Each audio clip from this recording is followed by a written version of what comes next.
Kullastandard, Mait Krauni podcast.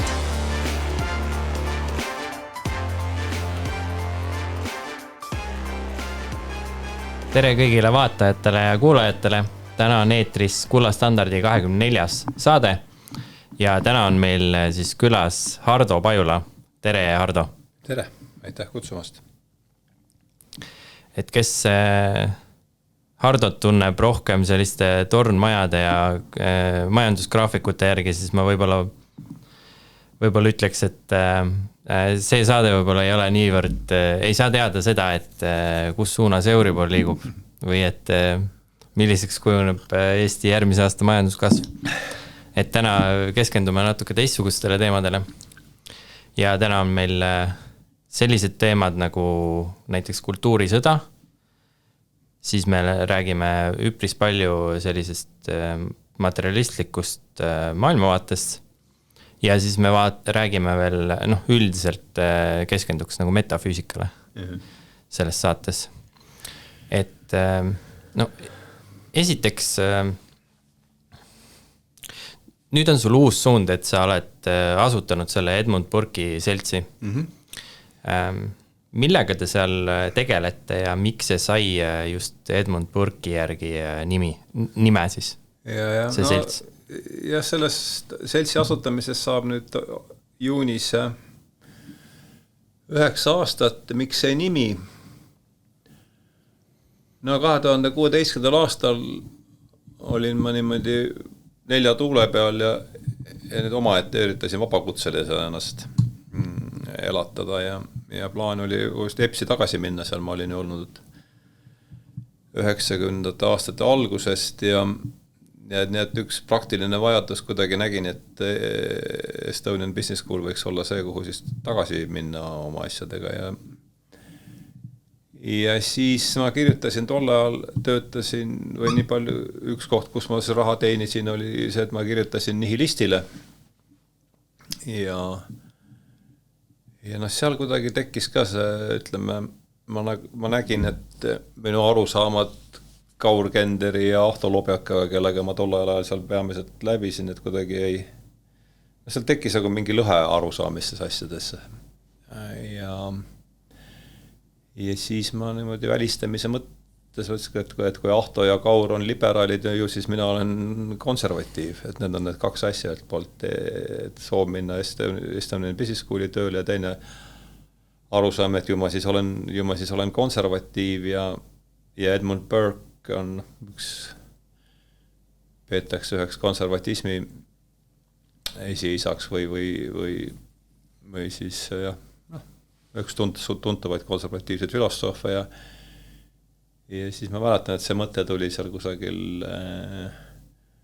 nähtuse ligi, mida kunagi nimetati Ararati poeks, oli seal, nüüd on seal vist Savoy hotell just, et EBS, et Edmund Burke'i seltsi EBS, et et tegema Burke'ist ja suurt väga palju, mulle väga meeldis üks Burke'i selline lendlause, et elujõuline ühiskond on leping elavate surnute nende vahel, kes veel tulevad, et see mulle kuidagi jäi sisse ja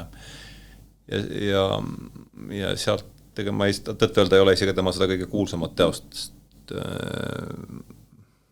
mis ta on mõtteid Prantsuse revolutsioonist või kuidas see eesti keelde on tõlgitud. Ma ei ole ka seda täies ulatuses läbi lugenud, nii et ta oli selles mõttes küllaltki selline praktiline, et teeb see võlus eelkõige see lühend. Aga kui ta oleks olnud, Edmund Burke oleks olnud trotskist, siis ta ei oleks seda pannud. Võib-olla see haiab. Millega tegeleme? Ütleme niimoodi, et põhilisi suundi on 3. See podcasti kõige vanem neist on see kõige vanem on siis see podcastide sari, mis sai alguse 2018 märtsis ja mida praegu on siin vorbitud 253 tükki, praegu on olnud küll pikem paus. Alates jaanuarist ei ole ühtegi juurde teinud, aga kui ma nüüd varsti hakkan jälle neid tegema, siis 2018 sügisel, kui ma läksingi Estonian Business Schooli tööle, siis siis tekkis meile küsimus, et mis ma seal siis tegema hakkan, kuivõrd see majandusteooriat ei tahtnud enam õpetada, siis tuli midagi välja mõelda ja pakkusin välja siis kursuse sarja olulised raamatud. Seda on nüüd vist olnud siis kas 14 hooaega vist, kui ma nüüd õigesti mäletan. Et iga hooaeg oleme siis vaadanud ühte raamatut, ma olen oma telefoni raamatu põhjal suuresti need grupid kokku pannud. Ja siis järgmisena kolmas suur, siis 20. aasta või kevadel pakuti siis võimalust hakata välja andma ajalehte, tähenduse teejuhid. Selle esimene number ilmus 2020. aasta septembris, nüüd panime, täna just lugesime enne siia tulekut, lugesime üle 52. numbri. Ja siis 21. aasta kevadel pakkus EBS siis veel ühte kursuse sarja. Me nimetasime seda siis Rupert Sheldrake'i külalisloengu järgi looduse tagasitulek ja see keskendub siis sellistele mõtlejatele, raamatutele, kelle jutt ei mahu päevauudistesse või et teine võimalus sõnastada, kes siis hälbivad sellistest moodsatest usudogmadest, mis need on, sellest võib hiljem rääkida. Nii et need kolm, mis said kõik küsimused vastatud, et miks EBS ja millega tegeleme, et veel kord siis lühidalt kokku võttes kõigepealt siis tähenduse teejuhtide nimeline saatesari, siis 2 kursust Estonian Business Schoolis, olulised raamatud ja looduse tagasitulek ja siis samanimeline ajaleht tähenduse teejuhid ja siis ka veel 2 raamatusarja, ma arvan, vääriksin ära mainimise. Edmund Pööki raamatusari, kus on nüüd üle 20 nimetuse või 20 tuuris seal kuskil, üle 20 vist. Ja siis tähenduse teejuhtide raamatusari, kus on tänaseks siis 3 raamatut ilmunud. Meie 2 Kaiega, siis me seda teeme praegu, meie 2 intervjuude kogumikku ja Kyriakos Markides ja Vaikuse mägi on ilmunud. Mis on see, praegu sa tõlgid ka mingit raamatut? Ei, praegu ei tõlgi. Ei jõua lihtsalt. Praegu ongi selline, ütleme see kevad on kujunenud selliseks järelevõtlemise pausiks, nagu ma ütlesin, me oleme salvestanud saateid, et lihtsalt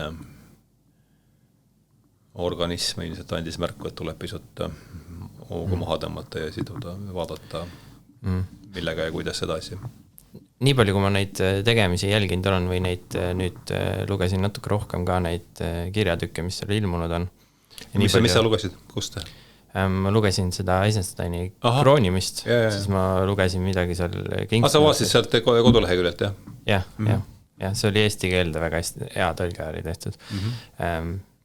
Ja üldiselt mina näen, et kogu see tähenduse teejuhtide asi nagu täidab hästi olulist niši ühiskonnas.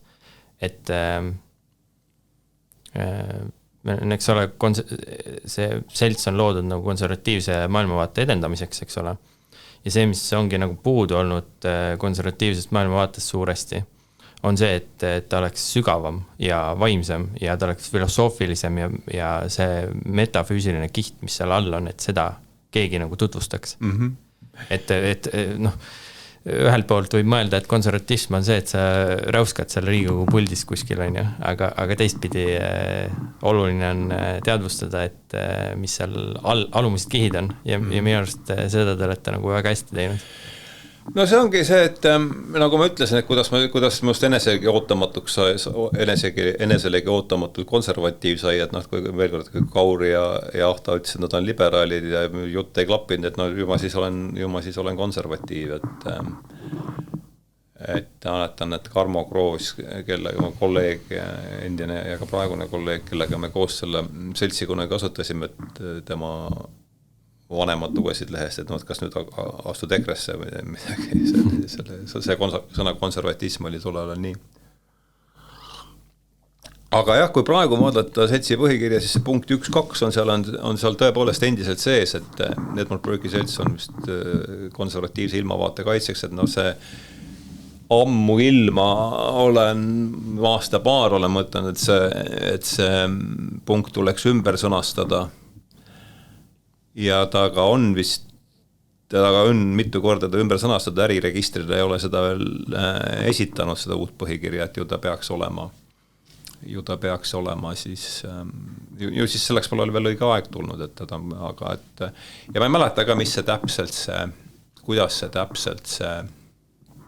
täpne sõnastus oli, aga noh, et konservatism see nüüd ilmselt ikkagi enam ei ole läbi, mille ma ennast defineerin, kui konservatiivsed sümpaatiad mingis mõttes on endiselt alles, aga et see, millele sina siin viitasid oma küsimuses, et see sõnaühend, mille läbi ma oma tegevust defineerima pigem uus paradigma, siis nii teaduslik, filosoofiline kui ka religioosne, et ja see mingis mõttes viib meid, kuidas võtta, ühest küljest justkui konservatismis kaugele, sest siis on alati jälle küsimus see, et mida me konserveerime, eks, et Paul Kingsnorth on öelnud, et kes on olnud see, kellest tuleb ka täna kindlasti juttu, et nad praegu parempoolsed ei taha midagi konserveerida peale raha, et see on tegelikult küsimus, et mida me siin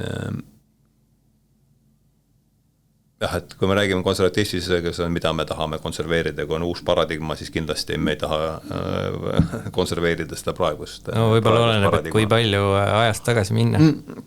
Just nimelt jah, nii et ma arvan, et ja sellest, eks me jõuame, meil on siin 2 tundi aega vist lobisena, nagu ma aru saan, et see võib-olla jah, ongi naasmine mingi sellise keskaegse elutunnetuse poole uues muidugi sellises uues kuues, nii võiks seda, et selles mõttes on justkui tegemist ja naasmisega juurde, aga nii et ega siin ei olegi mingit sellist ja sinna teemasse veel täpselt arvulist vastus ka sellisele laiemale küsimus. Enne kui sinna teemasse natuke sügavamalt laskuma, siis ma saan aru, et mis see metafüüsika üldse on? Et sellest see sõna käib läbi igalt poolt. Mis see tähendab? No metafüüsika tähendab otse ju tõlkes, tähendab kreeka keelest meta on tagune ja füüsika tagune, selle sõna päritolu viitab see, et ma ei mäleta, kes see oli, see Aristotelese teoste toimetaja, kes vaatas, mida ta siis on kirjutanud, ma ei mäleta, seda täpselt ka ei mäleta, mis kategooriates seda seal jagas, need vist oli matemaatika, ja just oli matemaatika, aga matemaatika hõlmas siis seal astronoomiat ja astroloogiat, laiemas tähenduses, mitte ainult algebrat ja aritmeetikat. Siis oli füüsika, mis siis kõneles sellistest käegakatsutavatest looduslikest nähtusest ja siis oli mingid osad kirjatööst, mida ta ei osanudki kuhugi panna ja et see oli siis, riiulil oli seal füüsika taga ja siis ta saigi, et on metafüüsika ehk siis füüsika tagune, et see on selle sõna selline etümoloogiline taust. Aga nüüd filosoofia aruna on ta siis, ütleme, et on sellised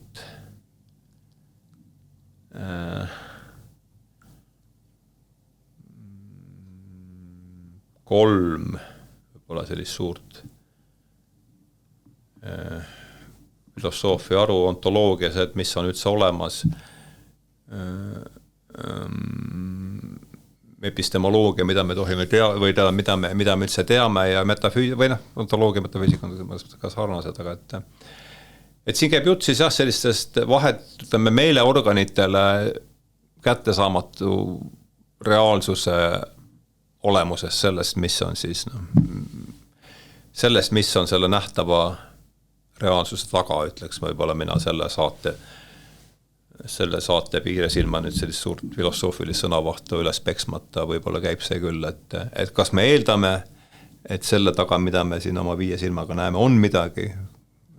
Kui me eeldame, et ei ole midagi, siis on ka metafüüsilised probleemid täielik asjatu õhu võngutamine, mida on viimasel filosoofide enamus, ma arvan, viimasel 200 aastal kippunud pigem arvama, aga kui me eeldame, et siis ongi metafüüsika tegeleb sellega, et mis on siis need milline see ütleme siis nimelt, see metafüüsika küsib ülima reaalsuse omaduste ja põhjuste ja toimimismehhanismide kohta. Ma arvan, et see on päris hea selle vestluse piires.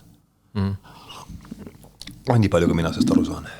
Ehk et siis võib-olla ka veel, et kui me vaatame Platoni ja lääne filosoofia on Alfred North Whiteheadi sõnul kujutab endast parafraseeritult siis ääremärkusi Platonile, et siis Platoni filosoofiat on kõige lihtsam võtta kokku niimoodi, et tõmbame siia horisontaalse joone, siis ühe siiapoole jääb see asjad, nähtused, mida me näeme ja selle taga jääb siis ideaalsete vormide maailm ja metafüüsika tegeleb siis selle ideaalsete vormide platonistlike ideede maailmaga, aga see on ainult üks platonistlik metafüüsika, ainult üks metafüüsikaga, see on lääne mõtlemist vast kõige enam mõjutanud.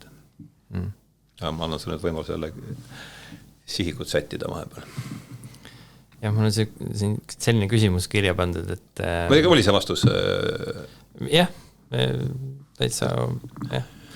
Et ma ei hakka nendele vastustele hinnanguid andma kümnuvõlisest. Aga ütleme, eks sa täpsusta siis, siis ma saan ise ka aru, et kuivõrd, eks sa oled ju lugeja või kuulajate esindaja siin. Noh, eks kuulajad ise otsustavad sellele, et mina võib-olla nagu selles metafüüsikas nagu nii, filosoofias nii erudeeritud ei ole, aga mind nagu väga huvitab see teema. Ma olen siin mitmel korral öelnud, et ja ei taha oma stampidesse ise ka kinni jääda ja loomulikult on see liialdus. Aga et aga ma kordan selle, et parem, et kui ma 2018, ütleme see, ma ütlesin, et 2018 oli see esimene raadiosaade, või see tähendab see teejuhtide podcast siis. Et sellel ajal kõik minu filosoofia ja psühholoogiaalased teadmised mahtusid ühte lausesse, et 9. mail tuleb või 7. novembril tuleb minna paraadile, 9. mail tõenäoliselt ka, et ma olen täiesti puhas leht selles vallas, et nagu enamik ma kujutan ette, kes nüüd ei ole mingil põhjusel seda, nii et... Ma saan aru, et mingil hetkel sa jõudsid ka, mina näen seda niimoodi, et sul mingisugune maailmapilt lõhuti ära, mis sul varasemalt oli. Siis see maailmapildile hakkas midagi uut asemele tekkima. Seda on päris... Ja siis sa jõudsid mingil hetkel... tutvunud kirjutistega tõenäoliselt. Et siis sa mingil hetkel jõudsid nagu vaimsete praktikateni. Ja ma saan aru, et need vaimsed praktikat suuresti pärinevad, siis mitte pärinevad, aga nagu võib-olla eeskujuks on sul olnud selline inimene nagu Rupert Sheldrake. Et tema räägib, et ma kuulasin hiljuti seda, mis tähenduse teejuhtides ka ilmus seda saadet temaga, et kus ta tegi loengu. Ta tegi loengu seal. Ta on õige videoloengu. 3 intervjuud ja siis ta on teinud meil seal loenguid. Tema rääkis sellest, et 5 asjast, et tänulikkus, meditatsioon, loodusega ühendumine, ühislaulmine, rituaalid. Aneta valis vist välja sellesse loengusse. Kuidas, millised vaimsed praktikaid sa ise teed ja miks sa neid teed üldse? Miks nagu inimesed võiksid üldse kaaluda nende tegemist? Või miks sa ise teed neid? Sa juhatasid selle teema hästi sisse ja ma sest alko teemal ei taha siin väga jaurata, aga ega tast pärit ikkagi ka mööda ei saa, sellepärast, et ta on ikkagi niivõrd, et 2013, et siis nüüd 12 aastat tagasi, kui ma selle nüüd kaineks sain, et siis tuli hakata mõtlema, et kui ta siis, mis siis nüüd edasi saab. Et ütleme, et siis et siis sai õige kiiresti selgeks, et see aluspõhjus on, kui kiiresti nüüd selgeks sai, eks, aga ikkagi hakkas selguma, et aluspõhjus on depressioon ja et seda tuleb hakata kuidagi siis niimoodi, sellega tuleb midagi peale hakata ja eks ma otsisin siit ja sealt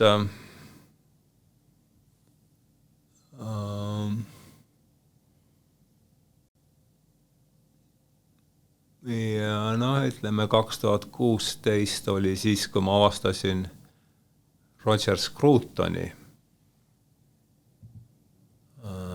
ja see on siis sellise emotsionaalse tõuke seltsiga edasi minna. 2017 avastasin ma Petersoni, see on siis enam-vähem täpselt aasta hiljem. No Peterson lõi niimoodi, Peterson lõi ikkagi sellesse, ütleme sellesse tohutusse segadusse ja sest kõik tuli ümber. No siis tuli ikkagi õppida uuesti käima, kui tuli niimoodi. Et Peterson lõi sinna sisse, keegi on öelnud hästi, et Peterson on siis jungmassidele, et Peterson tõi selle jungiaanliku nurga, aga et nüüd väga laiali alguks, et me läheme siis Sheldrake'i juurde, eks, et Petersoni ma kuulasin ikka, tõesti, ma arvan, 100 tunde niimoodi, et ta, jällegi see, et kui on huvitav, siis järelikult on vajalik, et ma mäletan, ma läksin 2018, see võis vabalt olla umbes täpselt 7 aastat tagasi. Läksin Tartusse salvestama saadet Margus Punapii ja Raivo Männiga. See oli võib-olla 8. või 9. saade. Ja siis saade algas hommikul vara, ma läksin õhtul Tartu valmis. Ärkasin seal Tartu hotellis mingi ja siis nagu ikka, et pidevalt toimus siuke rutiinne jälitustegevus YouTube'is, et mis sealt, et siis Peterson ja mis Peterson ise rääkis, mida Petersoni kohta on räägitud. Siis vaatasin, et avastasin podcasti Jordan Petersoni mõju. Ja 2 tegelast, Mark Vernon ja Rupert Sheldrake. Kummagi nimi mulle midagi ei öelnud, kuigi ma pärast panin pildi kokku, et aastaid tagasi sügavatel uudismaa aastatel ma olin vaadanud ühe hollandlase kokku pandud mingit ümarlauda, kus Sheldrake oli üks osaline, seal olid Jay Gould ja Tyson Freeman ja kes seal olid seal laua ümber. Et esimest korda ma teda siiski aga olin ära unustanud täiesti, ja ta kuidagi jäi mulle sealt niimoodi kõrvani, et ma hakkasin teda sealt. See on jälle täpselt see, et miks mingid asjad, see YouTube on ju põhjatu, et miks seal mingid asjad jäävad külge, miks ühe inimese jutt tundub usaldusväärne ja selline, et võta kinni, eks see on kõik suur saladus, aga siis ma hakkasin teda niimoodi jupiti kuulama ja siis selgus see, et jällegi kuulajatele osad on selle looga tuttavad, aga kuivõrd ta jutuks tuli siis, et ta on sündinud 1942. aastal, mul on see küsimus meeles, et miks vainsed praktikad, aga et ma räägin autori loo enne lahti, et on ta sündinud siis 1942. aastal, lõpetas siis Cambridge'i ülikooli biokeemikuna, pärast seda õppis veel Harvardis teadusajalugu ja filosoofiat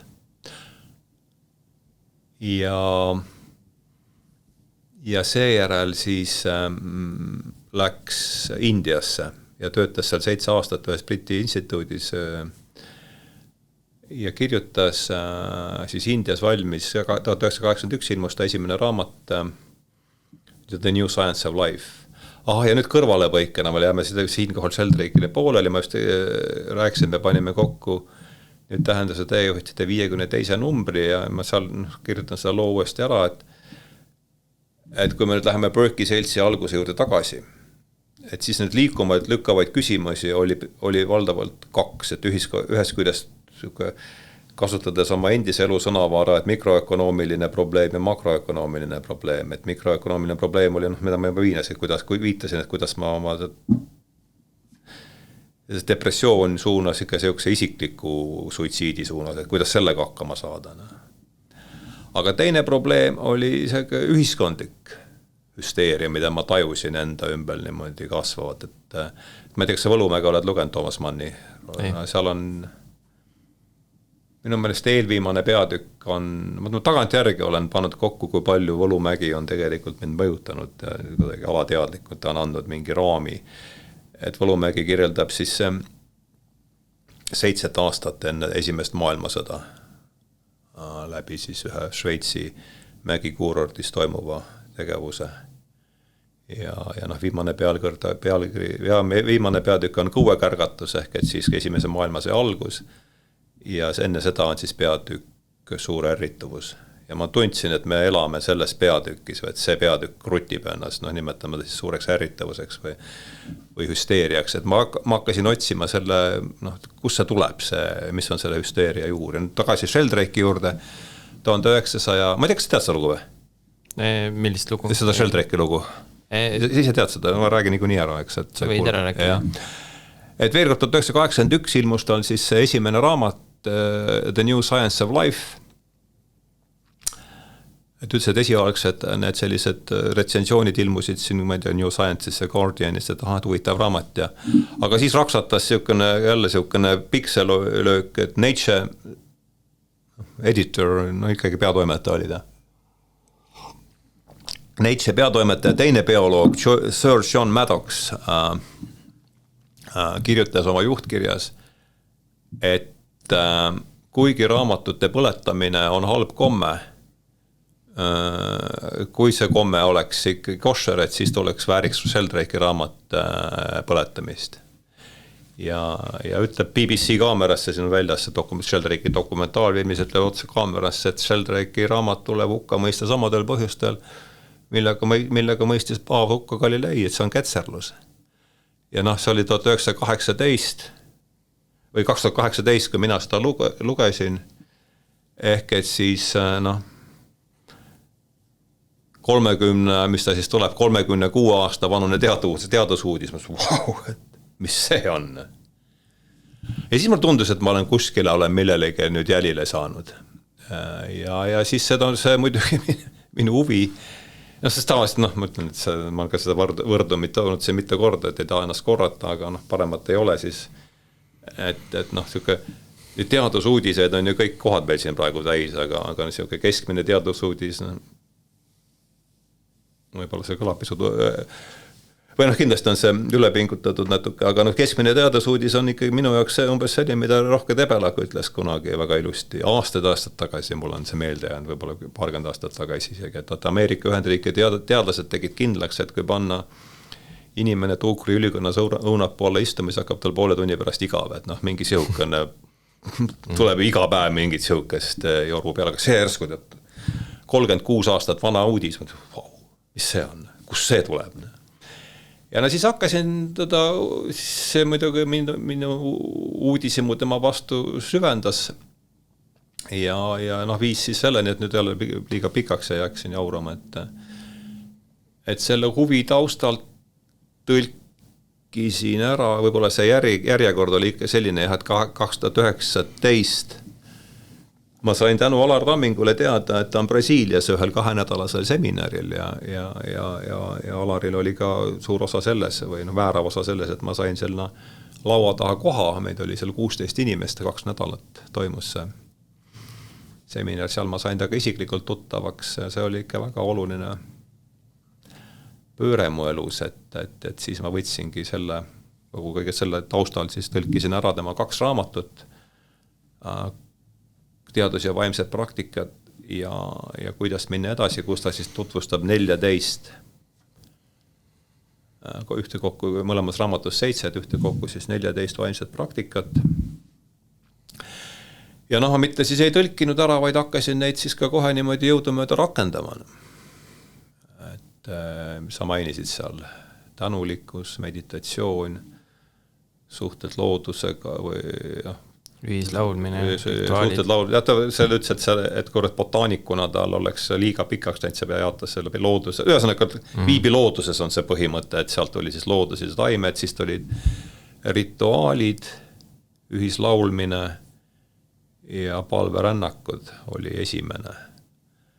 Ja siis tuli spordi spirituaalne pool, peatükkide nimed olid õppetunnid loomadelt, paast, kanep ja psühhedeelikumid, palvevägi, tähtpäevad ja siis ka loobumine halbadest harjumustest. Et see andis et selle need määrasi ikkagi väga palju määrasid seda või andsid kuidagi ikka et ühest küljest Petersoniks sealt see oli teooria, aga just see sama, et praktika ja see, mis ma võtsin Sheldrake'ilt oli see, et Sheldrake määratab ennast religioosse inimesena ja praktiseeriva kristlasena, et see ei ole niimoodi, et näed, siin on sulle usutunnistus, loed seda, et hakkad seda uskuma, et ei, et see asi ei käi niimoodi, et kõigepealt on praktika viib kogemuseni ja kogemus viib siis, eks, see tundus mulle väga mõistlik. Ja ma ei tea, võib-olla tahad veel vahepeal kuidagi täpsustada seda küsimust või et ma võin siit mingis suurus edasi minna, aga see võib-olla andis juure kätte sulle. Sisuliselt ta on loonud siis juhised lääne inimesele vaimsete praktikatega tegelemiseks. Ilma, et sa peaksid millessegi uskuma. Täpselt nii, jah. Et mediteerida võid sa, või erinevus, võib-olla ühe väikse erinevusega, et palve on, nagu minust see palve peatükk esimene lause või üks esimesest lausetest ütleb, et palve on maailmavaate lakmustest, et kui ma ei usu, et peale minu midagi maailmas veel olemas on, et siis kelle poole siis ikka palvetad, võib-olla see enda sisemise mina või ma ei tea, aga jah, põhimõtteliselt küll jah, et see mõtlemine või see lähenemine mulle väga sobis ja tundus. Nii et ta mängis väga olulist rolli. Siis ta võiks potentsiaalselt tegelikult väga oluline olla paljude inimeste jaoks läänes. Ma arvan küll, jah. Ma absoluutselt arvan nii. Sest mulle tundub, et ta ühendab nagu neid kahte maailmapilti. Just, jah. Et ütleme jah, et Petersoniga, ütleme jah, et kui nüüd võttasid 3 olulist liikum ja lükata alguses, et Scruton andis selle, Scruton oli konservatiivne filosoof. Aga tema leidis mingid sõnad, mis andid sellise emotsionaalse tõuke liikuma minekuks. Peterson tõi mängu Jungi, mis andis mingi sellise kontseptuaalse raamistiku, kuidas üldse nendest asjadest mõelda, millest ökonomistil pole lihtsalt mingeid vahendeid, kuidas üldse mõtelda. Ja Sheldrake andis siis just nimelt need praktikad ja selle just, et kõigepealt kogemus ja siis ja mis ma üks asi, mis mul nägin, mis mul silma jäi sinu sellest Eesti Päevalehe intervjuust. See Kiisleriga? Jah. Et ma tsiteerin nüüd, et kui ma räägin Jumalast ja tema poole pöördumisest, siis ma suunan teleskoobi enda sisse, mitte taevasse, sest ma olen ikkagi 21. sajandi inimene, mitte 16. sajandi oma. Jumal on selline sõna, mis on nagu eesti keeles või eestlaste jaoks üldiselt väga laetud sõna. Et mis ei tähenda seda, et seda kasutama ei peaks või seda võib ikkagi kasutada. Aga ütleme nii, et mulle tundub, et Eestis ollakse kõiksuse või sellise loodusmüstitsismiga rohkem sina peal, kui sihukeste sõnadega nagu Jumal, et täiesti nõus, jah. Kehvad kogemused selle mulle tundub, et kollektiivses alateadvuses kehvad kogemused selle kristlusega jäänud nagu püsima suuresti. Võib-olla küll, jah, võib-olla küll. Kuigi ma sain aru, et ja see nagu ikkagi kõva ateistlik kasvatus siia otsa veel, et ma arvan, et need on need kihistused. Jah, aga sellega ma muidugi ei püüa väita, et kuidagi kristlus halb oleks või midagi sellist. Kristlus on... Sa ise oled vist katoliiklane, jah? Ei, mina tõidsin sellise näite, et Vassili või mitte Nikolai Ježov, see Stalini timukas. Saad muidugi teisi markjatseid näited, aga miskipärast tuli tema esimene, et Nikolai Ježov ja Vaino Väljas olid mõlemad Nõukogude Liidu kommunistliku partei liikmed, eks, et see näitab seda diapasooni, Kristuse diapasooni, ma arvan, võid veel korrutada 10-kordselt, eks, mis sinna alla kõik läheb, et see on omaette pikem lugu, aga kui sa küsid, et siis mina nüüd olen eelmise aasta 31. märtsist olen ma Eesti Apostli Kõigeusu Kiriku liige. Mul läks juba sassi need. Ja ei saate, kui see ei ole arusaadav, et lähevad sassi.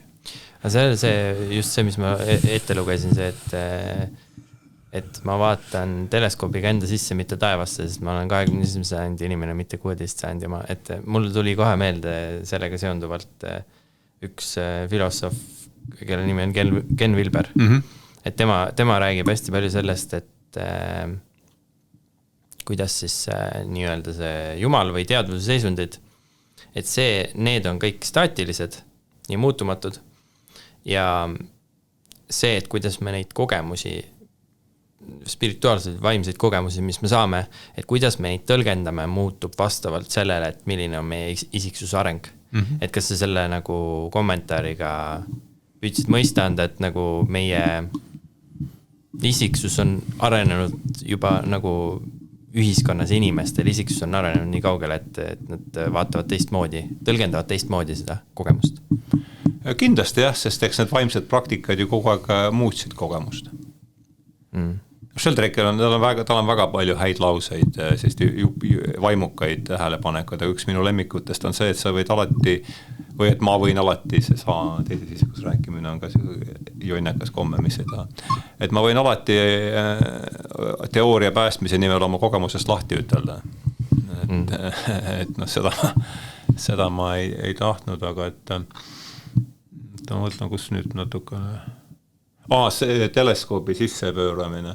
Ja see, et kas inimesed läbivad mingisuguse selle nagu jumalaga suhestumisel mingisugused arenguetapid. Täiesti nõus jah, et mul tuleb lihtsalt see, et taevasse, et Leszek Kolakowski, Poola katoliiklik filosoof ja tal on üks essee, ta on väga vaimukalt kirjutab ja tal on üks essee, kus ta kirjeldab siis German Titofi, kes oli Nõukogude Liit teine peale Gagarin, siis teine Nõukogude kosmonaut, kes tegi tiiru ümber maakõlema. Tema ütles, et ta käis seal üleval ära, et tema jumalat ei näinud ja palus siis seda kasutada, seda oma isiklikku tähelepanu kasutada ateistlikus ülesehitustöös. Ma ei tea, kas ta nii ütles või kuidas PR-mehed panid selle niimoodi kirja, et ta võis hoopis teistmoodi tunda muidugi asja, No tõenäoliselt tundiski, me oleme neid lugusid küll kuulnud, et mis need inimesed räägivad pärast. Seal üleval orbiidil olles tõenäoliselt võis see tunne olla teistsugune, aga see oli PR-osakonna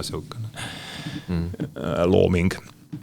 Aga kuidas see ka ei oleks, Titovi sõnadena need kirja pandi ja tuntuks on saanud ja siis Kolakowski mõtiskleb selle üle, et mismoodi ta siis seda asja endale ette kujutas, et sõidab seal ringi ja näeb, et kusagil tähenurgal istub mingi habemik vanamees, kes ütleb talle vene keeles, et ma olen jumal ja ma dikteerisin piiblini.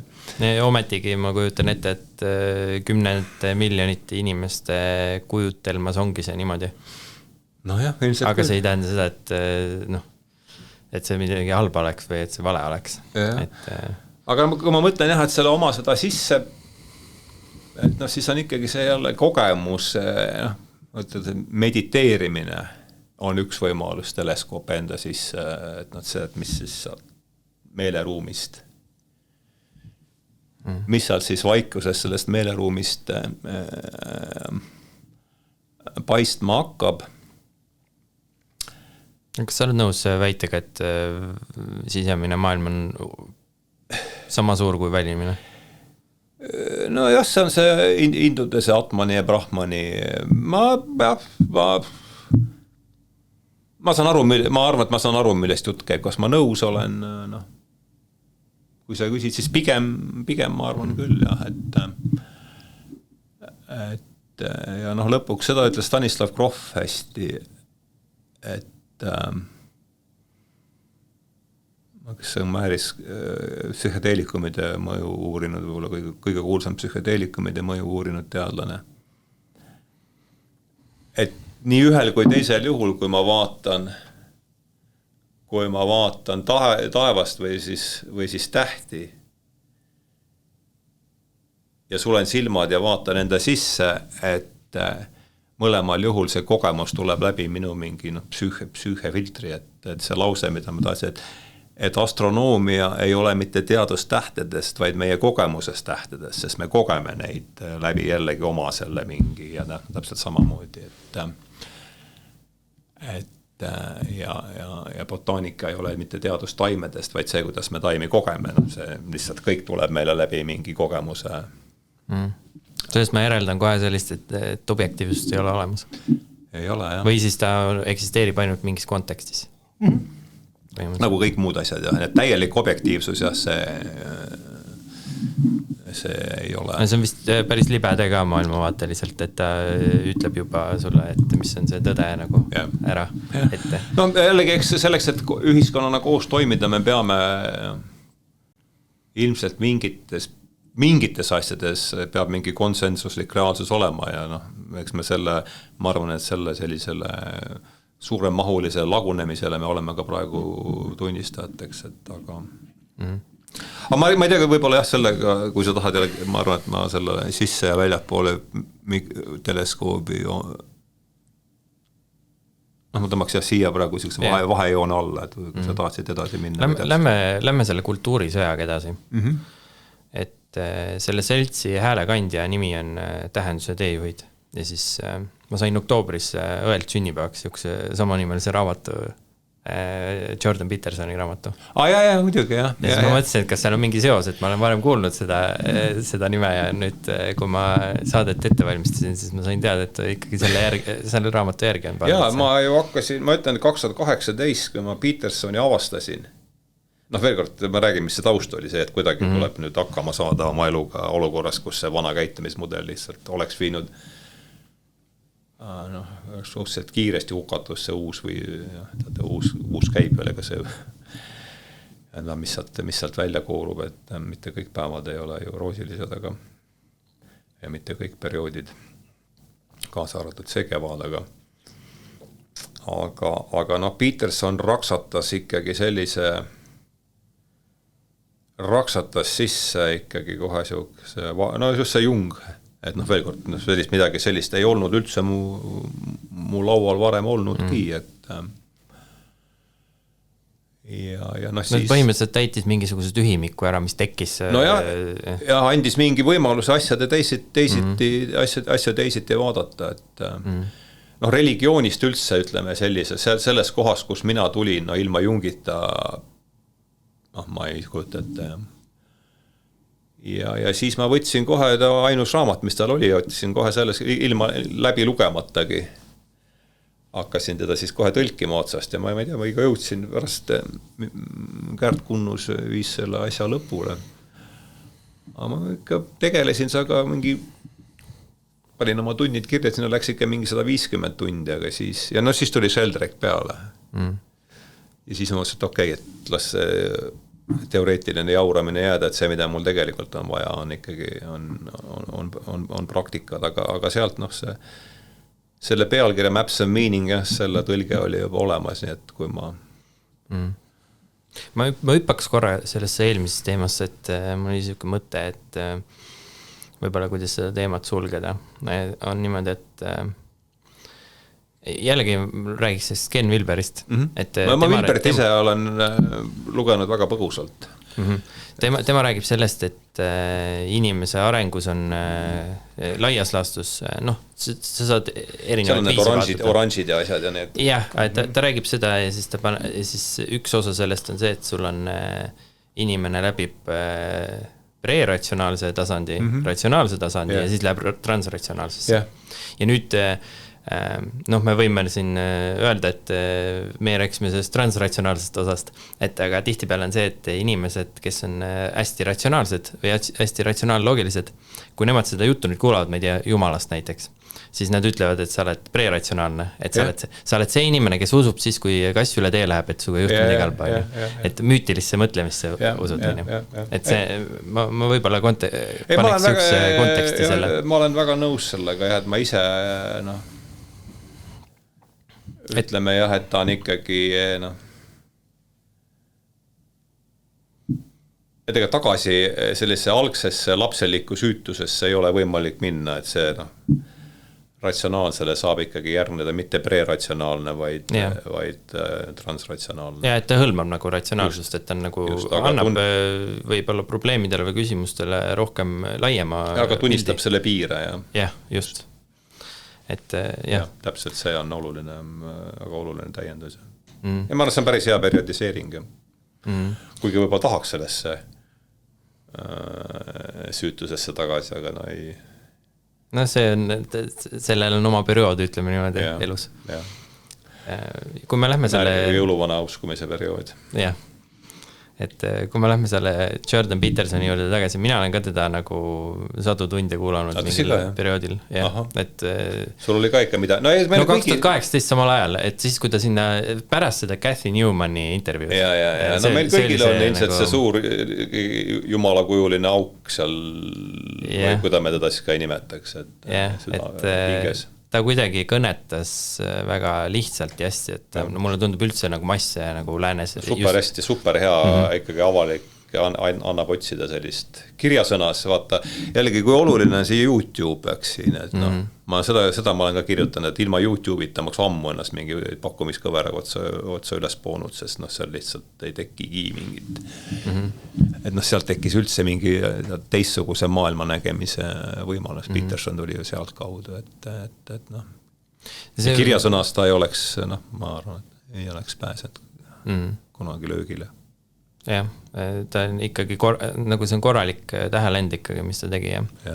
Oled seda ta nüüd viimasele ka jälginud või? Aeg-ajalt ikka vaatan ja kuulan. Aga mitte eriti, Mitte nii palju enam. Kuhu sina Petersoni? Ta käis perioodiliselt mul niimoodi, et ma ei tea, ma kuulasin teda iga õhtu mingi paar tundi.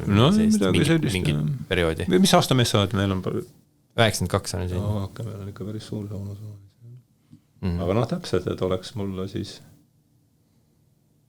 See on ikka see, et oleks selles vanuses keegi rääkinud, tead, et poleks see oleks. No siis ei olnud YouTube'i, ei olnud ka neid selliseid võimalusi, et juba näitab, et ta ühelt poolt see tehnoloogia areng on nagu väga nii-öelda ohtlik ja teiselt poolt annab nii suured võimalused, et igal asjal on oma varju külge, eks ole. Ja nii on, jah.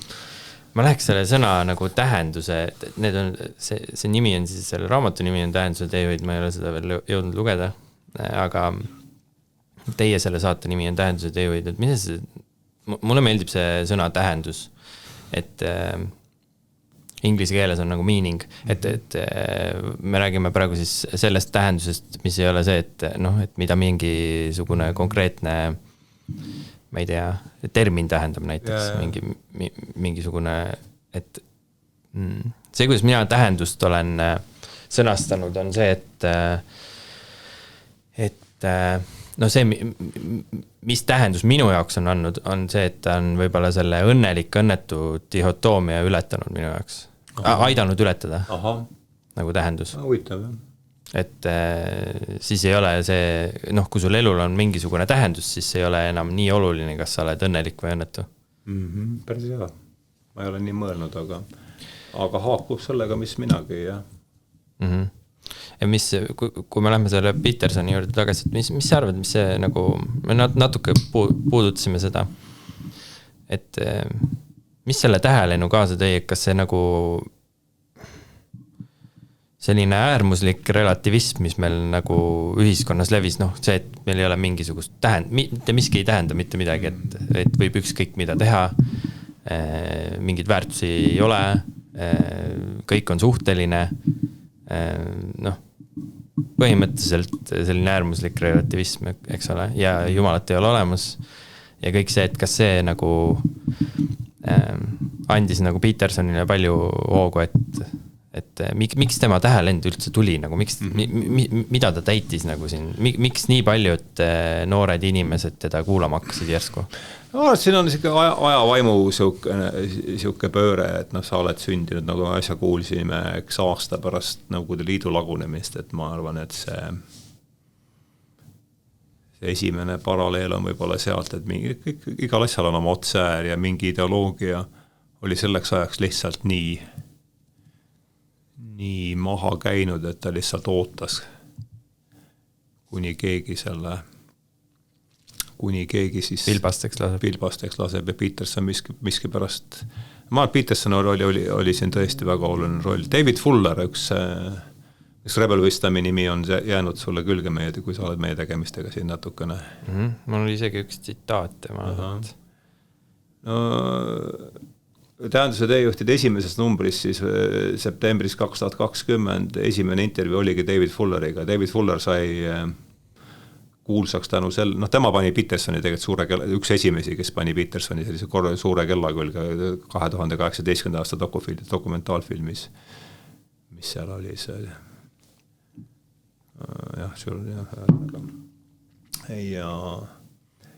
ja tema ütles seal selles meie see oli seal Dark Webi kohta. Dark Webi kohta, aga Petersoni nimi oli seal, Dark Web oli seal alapealkirja, aga Petersoni fenomenist suures laiastas ja seetõttu sealt oligi, et Rebel Wisdom oli nüüd seltsi tegevuse algusaastatel võib-olla üks peamisi majakaid ja tema ütles väga meeldejäävad, et ma nägin, kuidas internetis toimus uskumatu maalihe tänu Petersoni tegevusele, et need uusateistid, kes varem suutsid iga sellise spirituaalse religioosse vaatenurga kui see poolearvulise kõrval hoida, sattusid järsku löögi alla tänu Petersonile, sest ühtäkki hakati pedama naiivseks neid endid. See esimene, olin selle intervjuu siis David Fulleriga kandiski pealkirja, et kes meist on siin õigupoolest naiivne. Ja ma arvan tõesti, et kas on osa sellest uue paradigma esile kerkimisest? Kindlasti, jah. Ma arvan, et see on, hakkame siin mingis üldistustasemele liikuma, et kui sa siin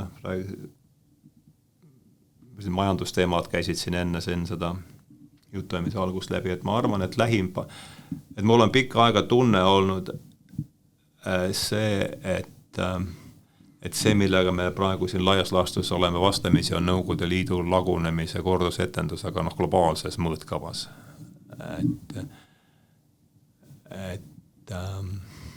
Mis see siis lagunema hakkab? See ongi selline... kogu see sama vana paradigma ja sellele rajatud siis pealisehitus. Et Nõukogude Liit ja sotsialistlik majandussüsteem oli esimene king, mis kukkus.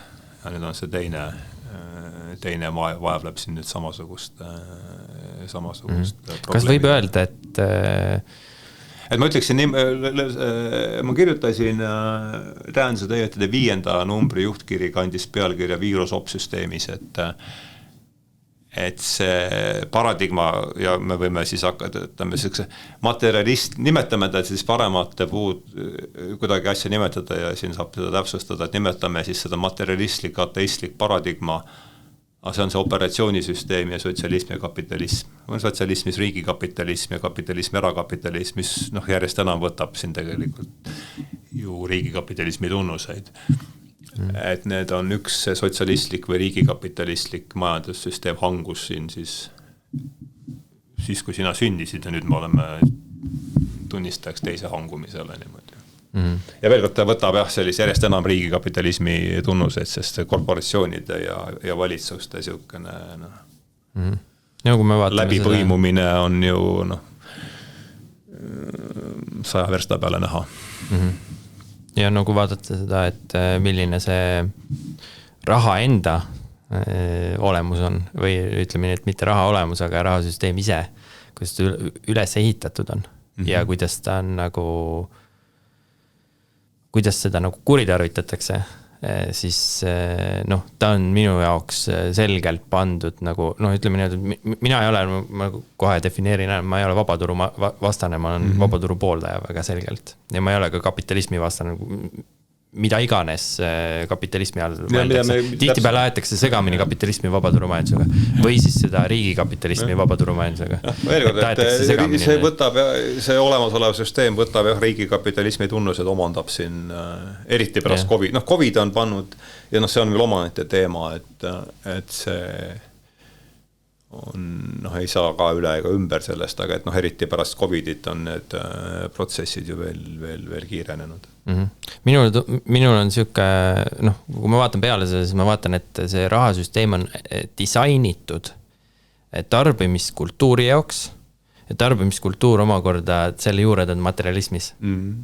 Ja siis mulle tundub ka väga üpris loogiline, et kui meil on see paradigma vahetus üldiselt ühiskondlikes struktuurides, siis on väga loogiline, et ka see rahasüsteem ei saa seal jääda püsima, kui see paradigma vahetub, eks ole.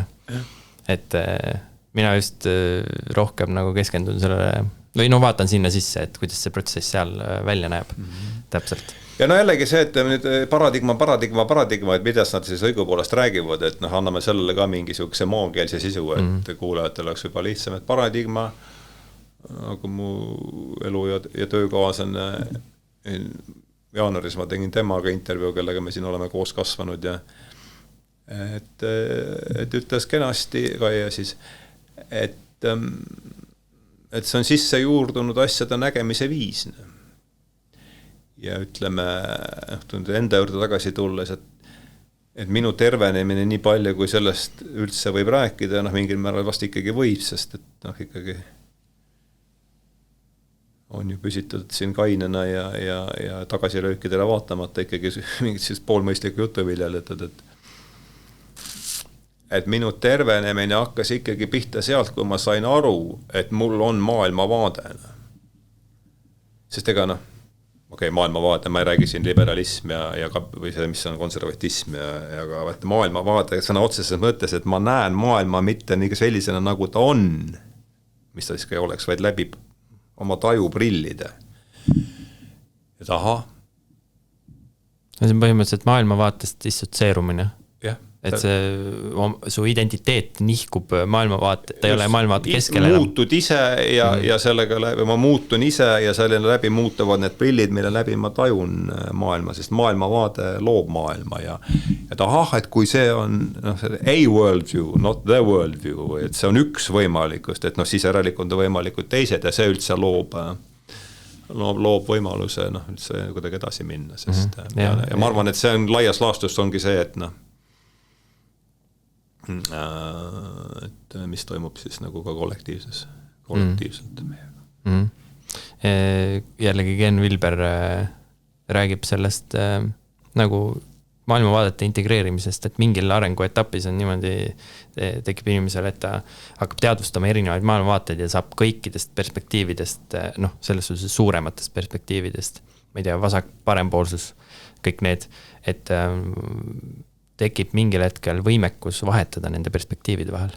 Niimoodi, et sa saad aru, et kus nendes perspektiivides tõde olemas on. Ja siis sa saad selle integreerida nagu ühtseks tervikuks. Ja et on võimalik juba arusaamine see, et see, mida mina näen, ei ole ainus võimalus asju näha, et teistel on teisesugune, et see juba on suur, see juba on suur edasiminek. See on suur, teistel inimestel on ka teadvus, mitte mul üksi jäid. Ja neil on ka mingisugune filter, mille kaudu nad nagu maailma näevad. Ja seal võib ka mingi tõde sees olla. Just nimelt. Et tasub seda tõde otsida sealt. Ja ütleb ilusti Friedrich Nietzsche, et iga filosoofia on ülestunnistus, et kõik see, täpselt see, et see on kõik see, milline on minu filosoofia või see, kuidas ma maailma näen, sõltub sellest, kui vana ma olen, mis soost ma olen, kus ma olen kasvanud, milline ma oli lapsepõlv, mis raamatud ma olen lugenud, millised on mu kogemused ja nii edasi. Ja veel tähenduse juurde,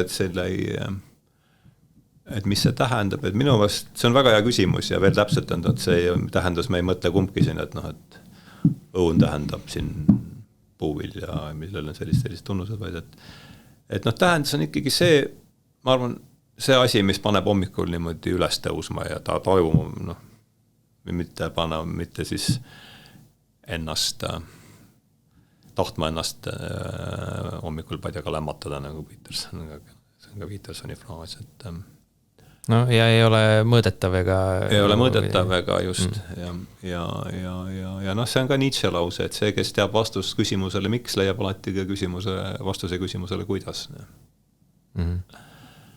Nii palju siis võib-olla tähendusest. Aga veel kord, ega see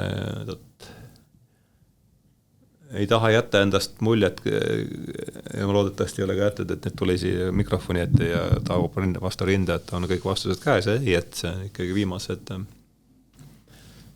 Ütleme, see aasta on see tähendusloomes ikkagi olnud ka kriis, et ega keeruline, ma mõtlesin, et ei ole ju salvestanud ühtegi saadet ja siin on, et aga ju sellised ümberorienteerumise protsessid on ka ikkagi vajalikud.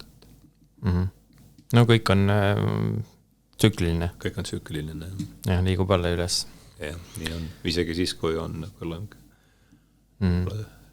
Kui seda nüüd seda kultuurisõja juurde tagasi tulla, et me natuke seda puudutasime juba.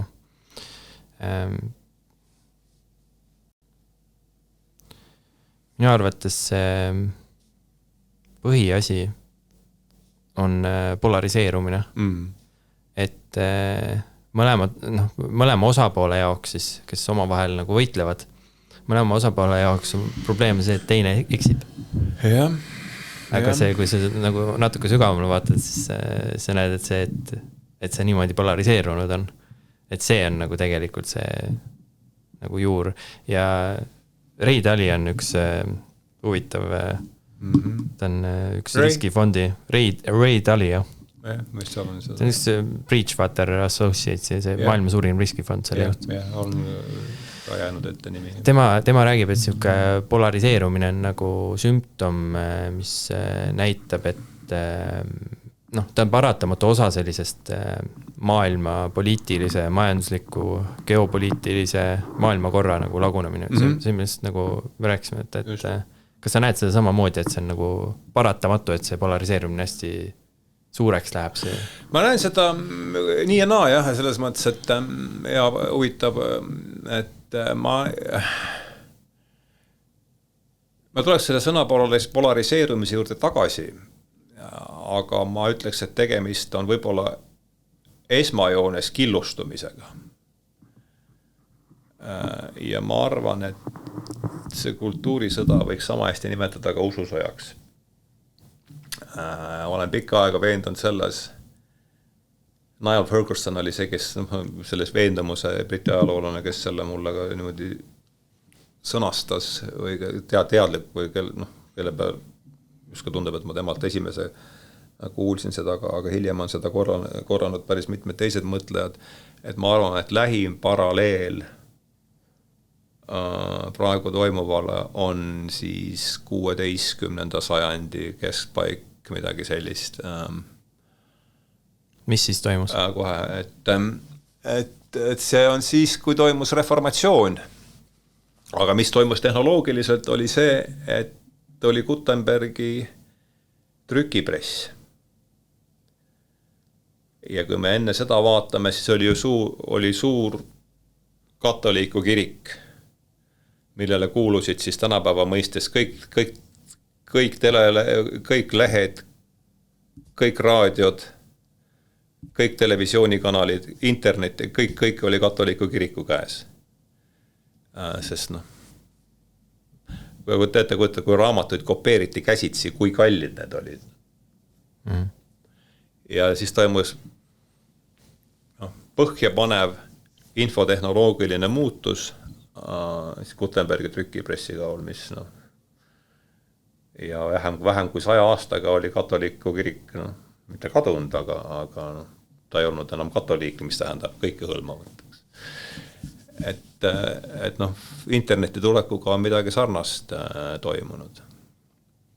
Ma mõtlen väga eredalt siin paar aastat tagasi, me vaatasime seal kodus isegi televiisoritega maal suure ekraani juures ja YouTube'is võid vaadata ja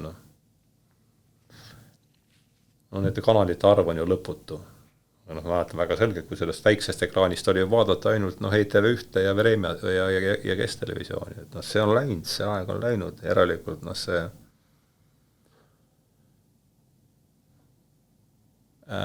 see nähtus, kui me jätkame seda katoliiku kiriku paralleeli, et see nähtus, mida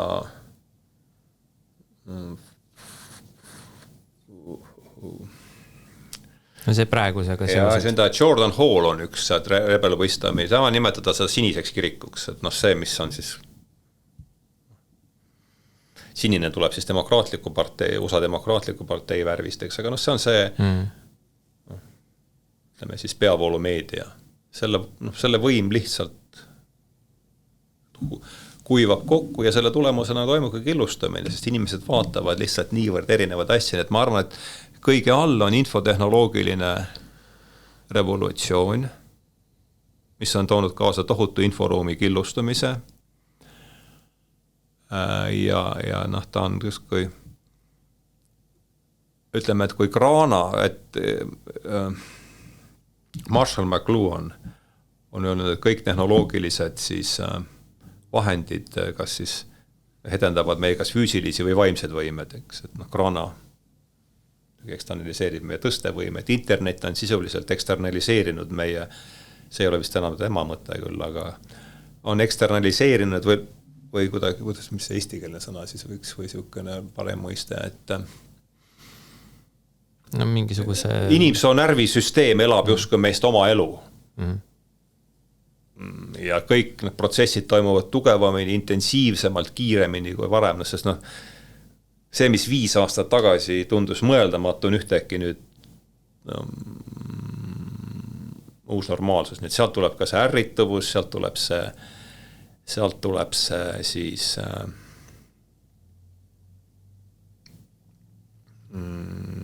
killustumine ja noh, see kõik, seal all on see infotehnoloogiline muutus ja nüüd polariseerumine tähendaks justkui seda, et on kaks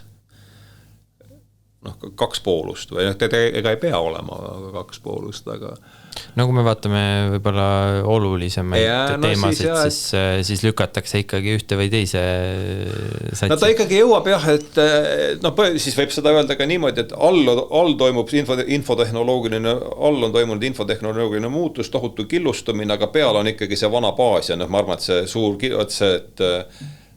põhiküsimus, et hoiame seda baasi kuidagi alles või teine asi, et see on nii, noh, ta on läbini mäda ja läbini korrumpeerunud, et sellega ei ole midagi peale hakata, et võib-olla seal ma näen sellist ma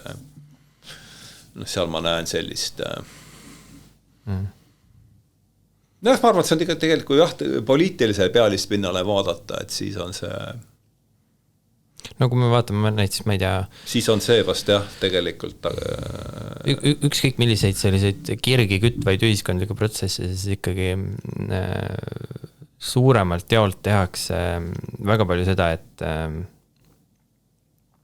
et kui sa mingisuguse seisukoha võtad mingil teemal, siis sulle omistatakse kohe kas mingisuguse äärmuse seisukoht. Et lükatakse mõlemad pooled äärmusesse.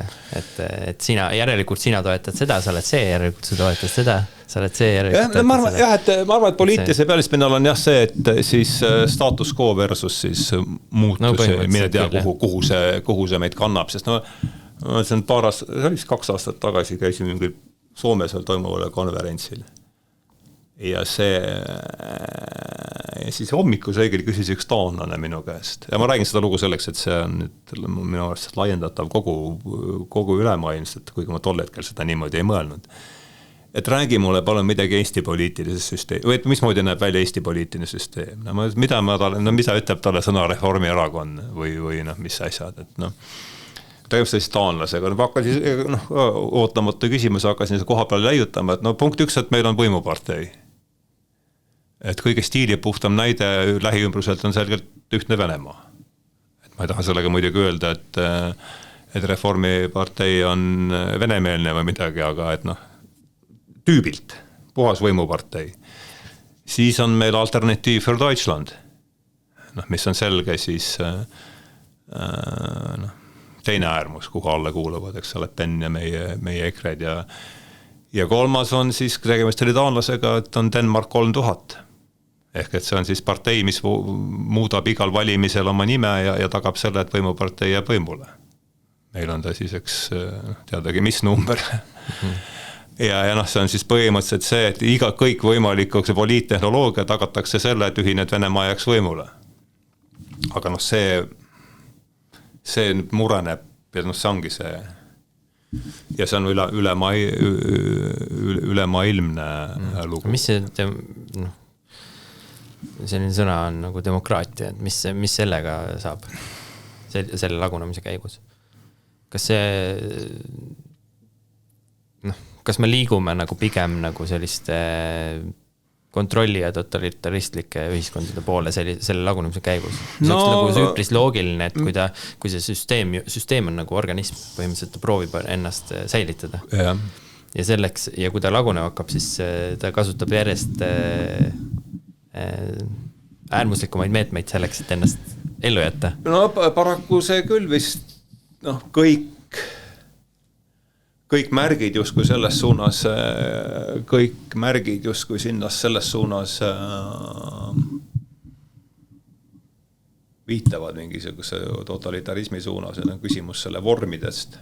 Et veel kord, all on jällegi see inforuumi killustumine ja sellest tulenev kokku,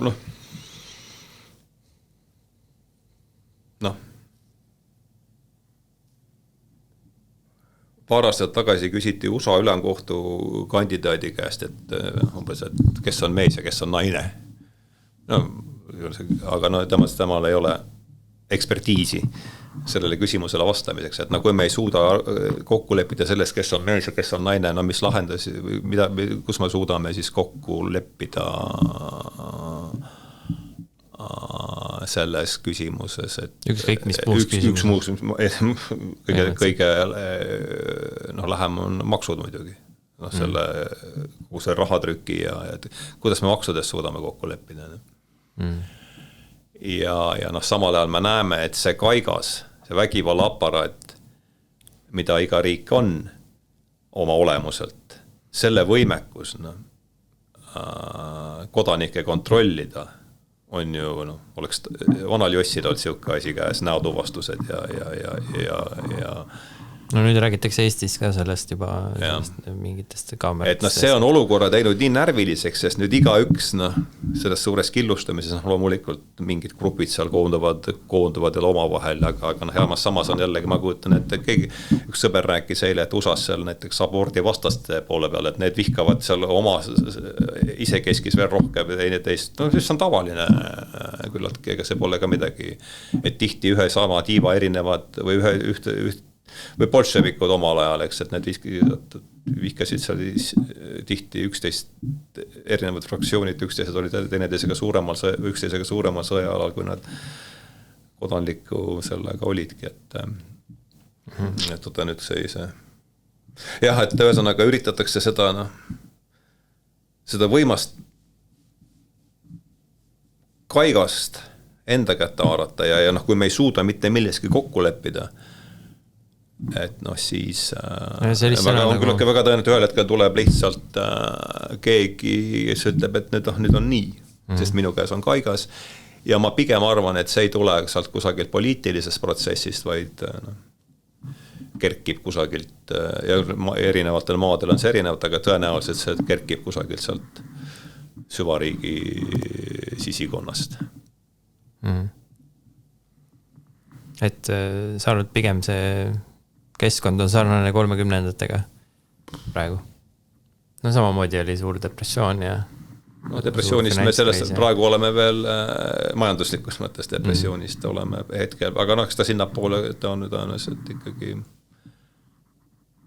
ma arvan, et ikkagi Nõukogude Liidu kokkuvarisemine on üleilmses mõõtkavas on see kõige Kas võiks öelda, et Nõukogude Liidu kokkuvarisemine oli majandusliku marksismi kokkuvarisemine ja nüüd tuleb kultuurilisel marksismi kokkuvarisemine? Ma arvan, et see on isegi veel see kultuuriline marksism on ikkagi, ma arvan, et see on pigem sellise kartesiaanliku filosoofia kokkuvarisemine, mis laias laastus ütleb seda, et teadvus on suletud inimese kolpa ja väljaspool meid on ainult hingetu mateeria, mis siis käitub kellamehhanismina ja meie ülesanne on selle hingetu mateeria omadusi ja selle liikumist valitsevaid seadusi tundma õppida ja seeläbi saavutada kontroll selle üle ja sealt siis seeläbi siis oma elustandardid parandada. Ma saan aru, see tuleb siis Descartesi filosoofiast. No põhimõtteliselt. Kas see rajas siis aluse nagu põhimõtteliselt lääne ühiskonnas sellisele materialistlikule maailmapildile? No põhimõtteliselt küll, jah, pikka, kuigi see on jälle kõik pikka. Tõlgendusi on ka erinevad. Ja absoluutselt, ja ma saan näita enda oma siin ja ja noh, veel kord, ega ma, nagu ma ütlesin, 2018 polnud mul ei sooja, ei udust aimugi sellest, mis võib-olla mingeid nimesi ma olin ikka kuulnud võib-olla ka ja aga süstemaatiline huvide on ikkagi parimal juhul alles 7 aasta vanune, et Descartes viib ju ka tagasi sellesse, kui ma ütlesin, et lähim paralleel on 16. sajandis, siis oli see polariseerumine Euroopas katoliiklaste ja siis protestantide vahel.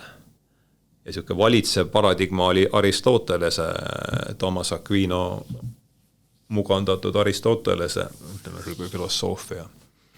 Ja kui nad olid üksteise peal nii kõri kallal ja üritasid seda olemasolevat siis kuidagi enda seda Aristoteles tekki üks ühelt poolt, teine teiselt poolt, siis Descartes tuli sinna, et unustavad, vaatame asjadel hoopis teisel tasandil ja lõi selle siis ütleme jah, et siukene teaduslik, filosoofiline paradigma, seda võiks siis nimetada jah, Descartes järgi siis kartesiaanlik newtonlikuks. Kas võiks öelda, et nagu selline mees nagu Oswald Spengler on kirjutanud selle õhtumaade allakäigu, ma seda läbi ei ole lugenud, aga ma enam tean, millest ta räägib sellest, et kultuurid läbivad mingisuguseid suuri tsükleid, eks ole. Ja meie see, millel nagu lääne või siis Euroopa elu põhineb, on kristlik kultuur.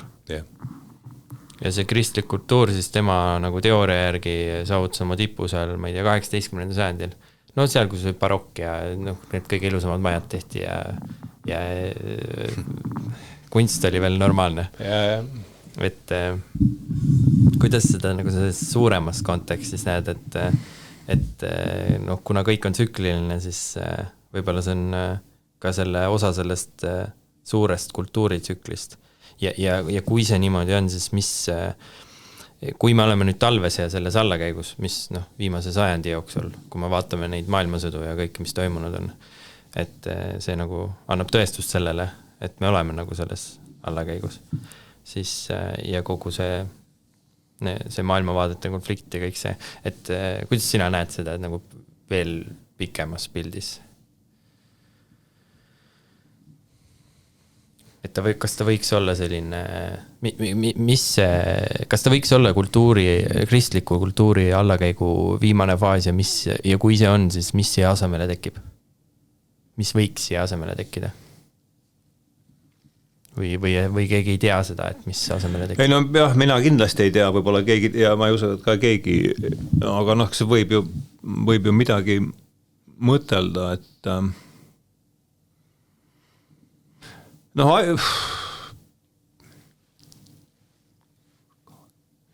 võib-olla mõte, mis mul tuleb sellega seoses pähe,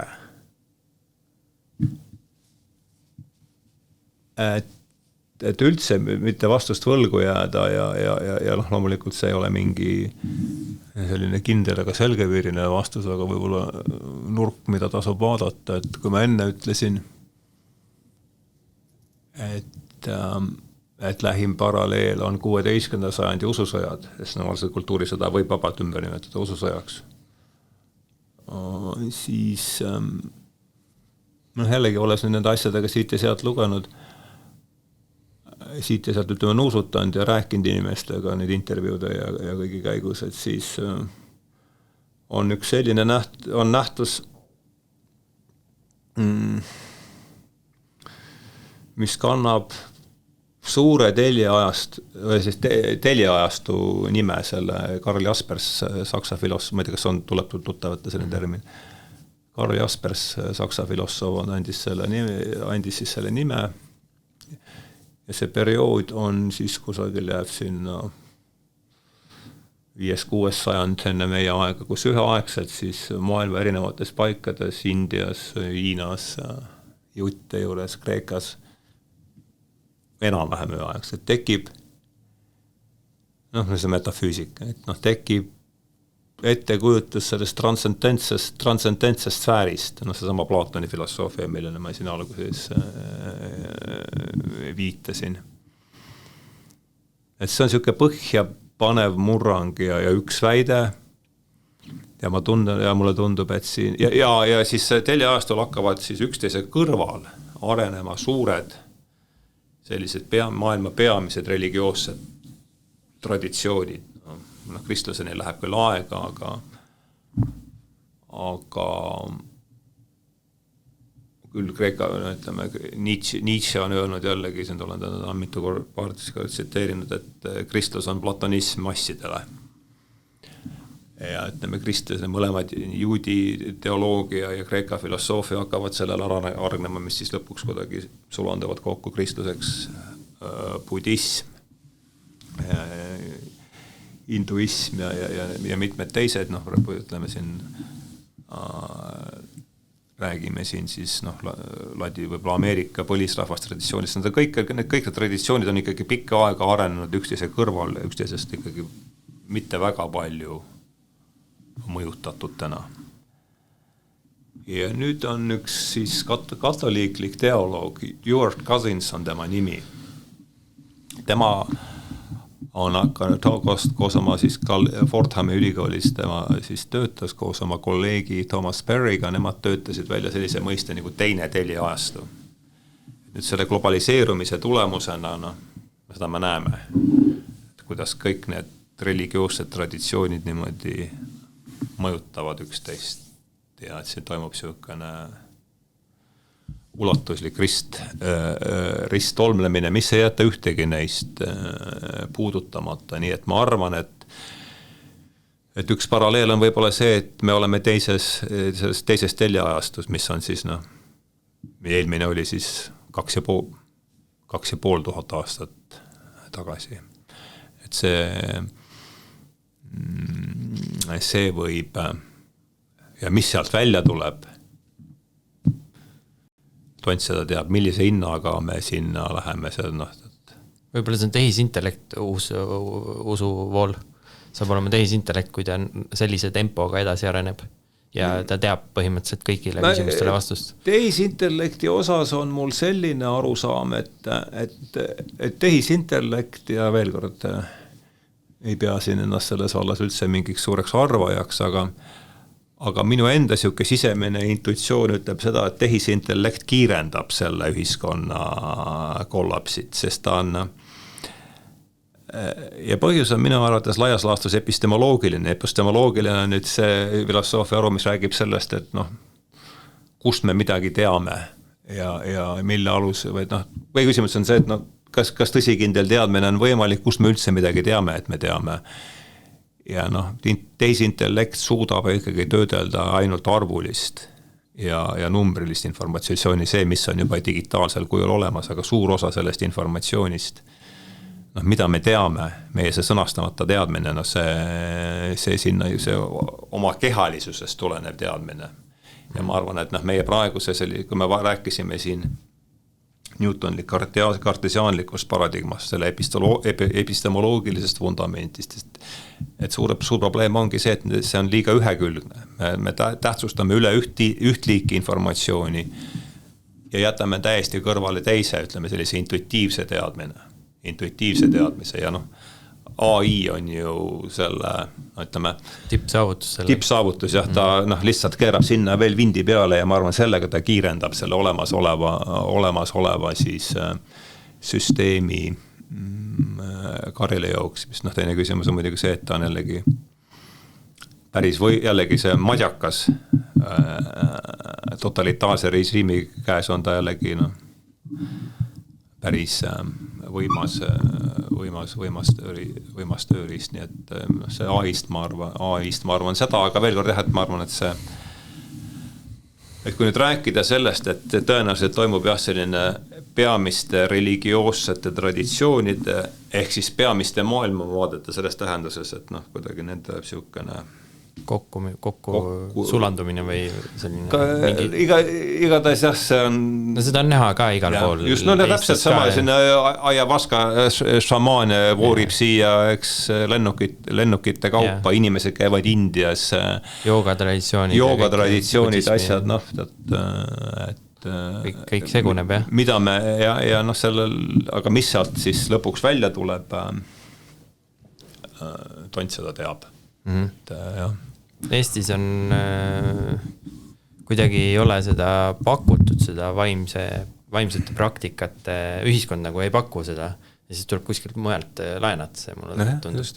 No kunagi vist pakkus siis, kui meil oli hiied ja no just, no regilaulud siiamaani pakuvad ja laulupidu siiamaani pakub seda, eks ole. Et võibolla see, kui me varem rääkisime sellest polariseerumistest, siis mõtlesin kohe laulupeo peale või selle peale, et mis alustelt me võiksime nagu inimesed võiksid näiteks Eestis kokku tulla uuesti, siis tegelikult rahvuse pealt on võimalik seda teha. Vähemalt need alused on olemas. Või kuidas sina näed seda? No jah, tõenäoliselt on siin vaja midagi veel sellist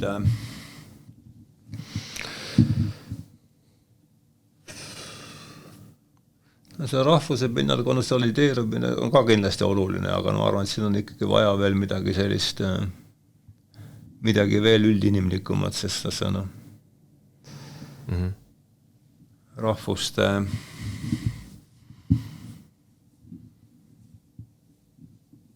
võib-olla jah, küllaltki võtta sellise militaarse loomuse sellel pinnal konsolideerumine, aga eks see on lähim, mis meil praegu on jäänud, jah, et ega ei teagi, ja ma jah. Aga ma arvan, et on vaja ikkagi veel midagi, mis aitaks meil ka kuidagi. Et täiesti mitte sõjajalale üksteisega sattuda, et mingit tasandit ju võiks teadvustada. No just, jah. No, ma arvan, et no kas või seda, et ma ilmselt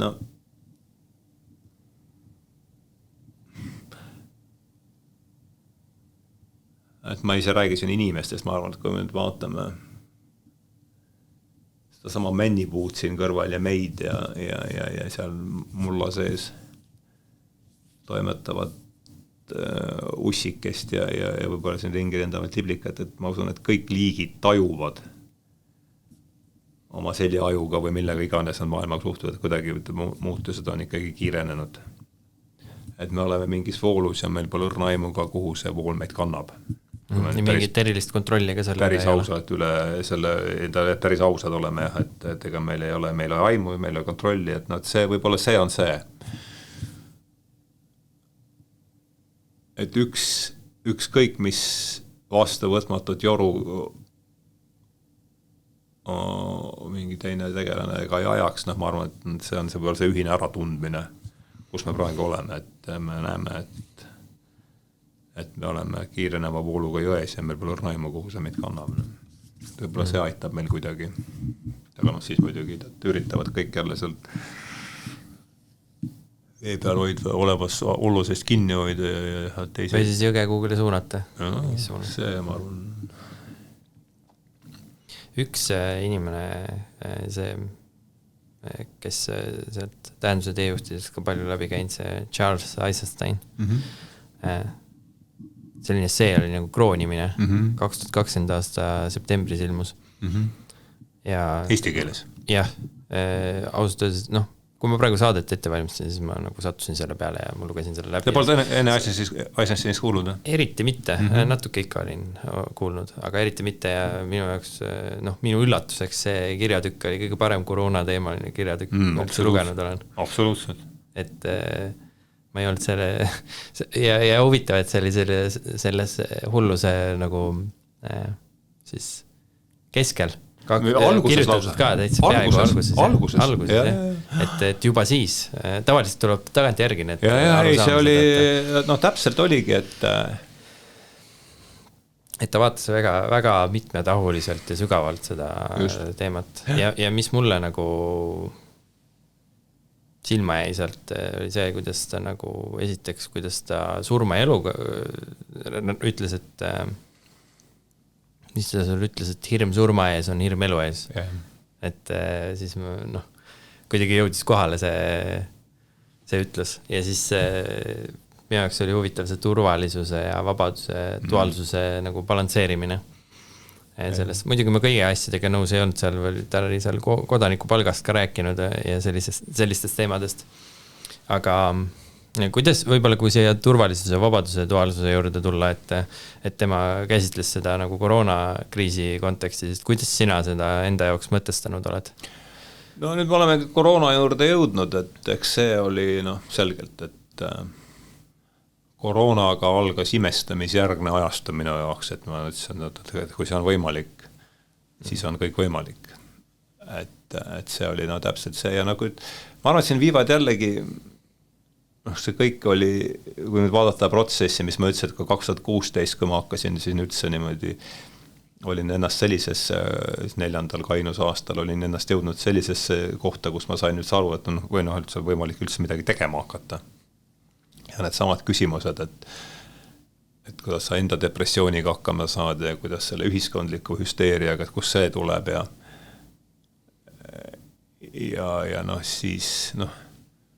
siis oli ju ja kõik ütleme see polariseerumine ja vaadates nüüd siis avalikku õigus, mitte avalikku, ütleme siis ametlikke infokanaleid, kuhu siis kuuluvad kõik, eks ole, sisuliselt peavoolumeedia siis või et see oli ju et kui sa ainult seda ei tarbi või kõik, kes, kui ma ainult seda kui sa ainult seda ei tarbinud, siis oli selge ju, kui erapoolik ja kui kallutatud see on. Siis tuli Peterson oli viimane, see sama, mis sa ütlesid, see intervjuu, selle, mis ta nimegi oli. Cathy Newmaniga. See, kuidas peavoolumeedia käsitles Petersoni. Ma arvan, see oli see viimane selline, et kui erapoolik, kui kallutatud, kui nii. No seal ta ikka nagu lasi selle intervjueerija täiesti aga see, et kuidas maailmavaatelised alused just, täiesti et see oli, et kui kallutatud, kui erapoolik, kui valelik otseses mõttes. Ja nii, nüüd oleme siis aastasse 2020 märts. Teades seda, kui erapooletad, kui erapoolik, kui kallutatud, kui valelik, kust ma võtan nüüd selle taha, koroona nüüd on nii, nagu te mulle kirjutate. Selleks ajaks oli see usaldusväärsus nii kadunud, et mulle tulnud isegi... Siis veel mingit ainet sisse süstima, usaldama seda... Et mulle ei tulnud kordagi pähe see mõte, et see, mida nad seal lehes kirjutavad, on kogu tõde. Kui seal on veerandid, ja selge see, et ma hakkasin siis otsima kohe YouTube'ist, nagu ma siiani olin teinud, et oma isikliku ellujäämisprobleemi lahendamiseks. Paneme ennast ajast tagasi aastasse 5 aastat tagasi, märtsi. Mis toimub? Mitte keegi ju, õrna aimugi. Siis ma otsisin siit ja sealt. Need inimesed, keda ma varem pidasin, teate, kui see ühesõnaga ja siis ma avastasin Einsteini ja see oli minu meelest, kas oli 12 aprill või? Oli tema intervjuu David Fulleriga just, ja ma arvan, et see oli 12 aprill ja see kroonimine oli selleks ajaks juba väljas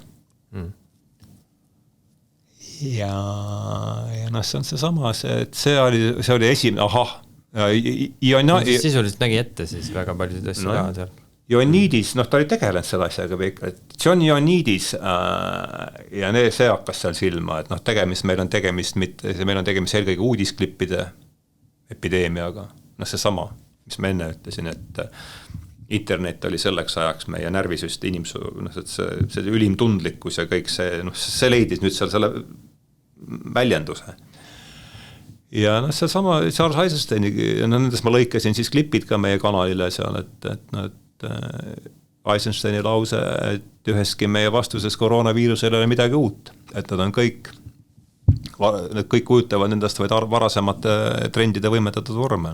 See sama riigikapitalismi siukene põhimõtteliselt väikeettevõtluse väljasuretamine, see oli siukese riigikapitalismi arengu uus inimeste riigist sõltuma panema.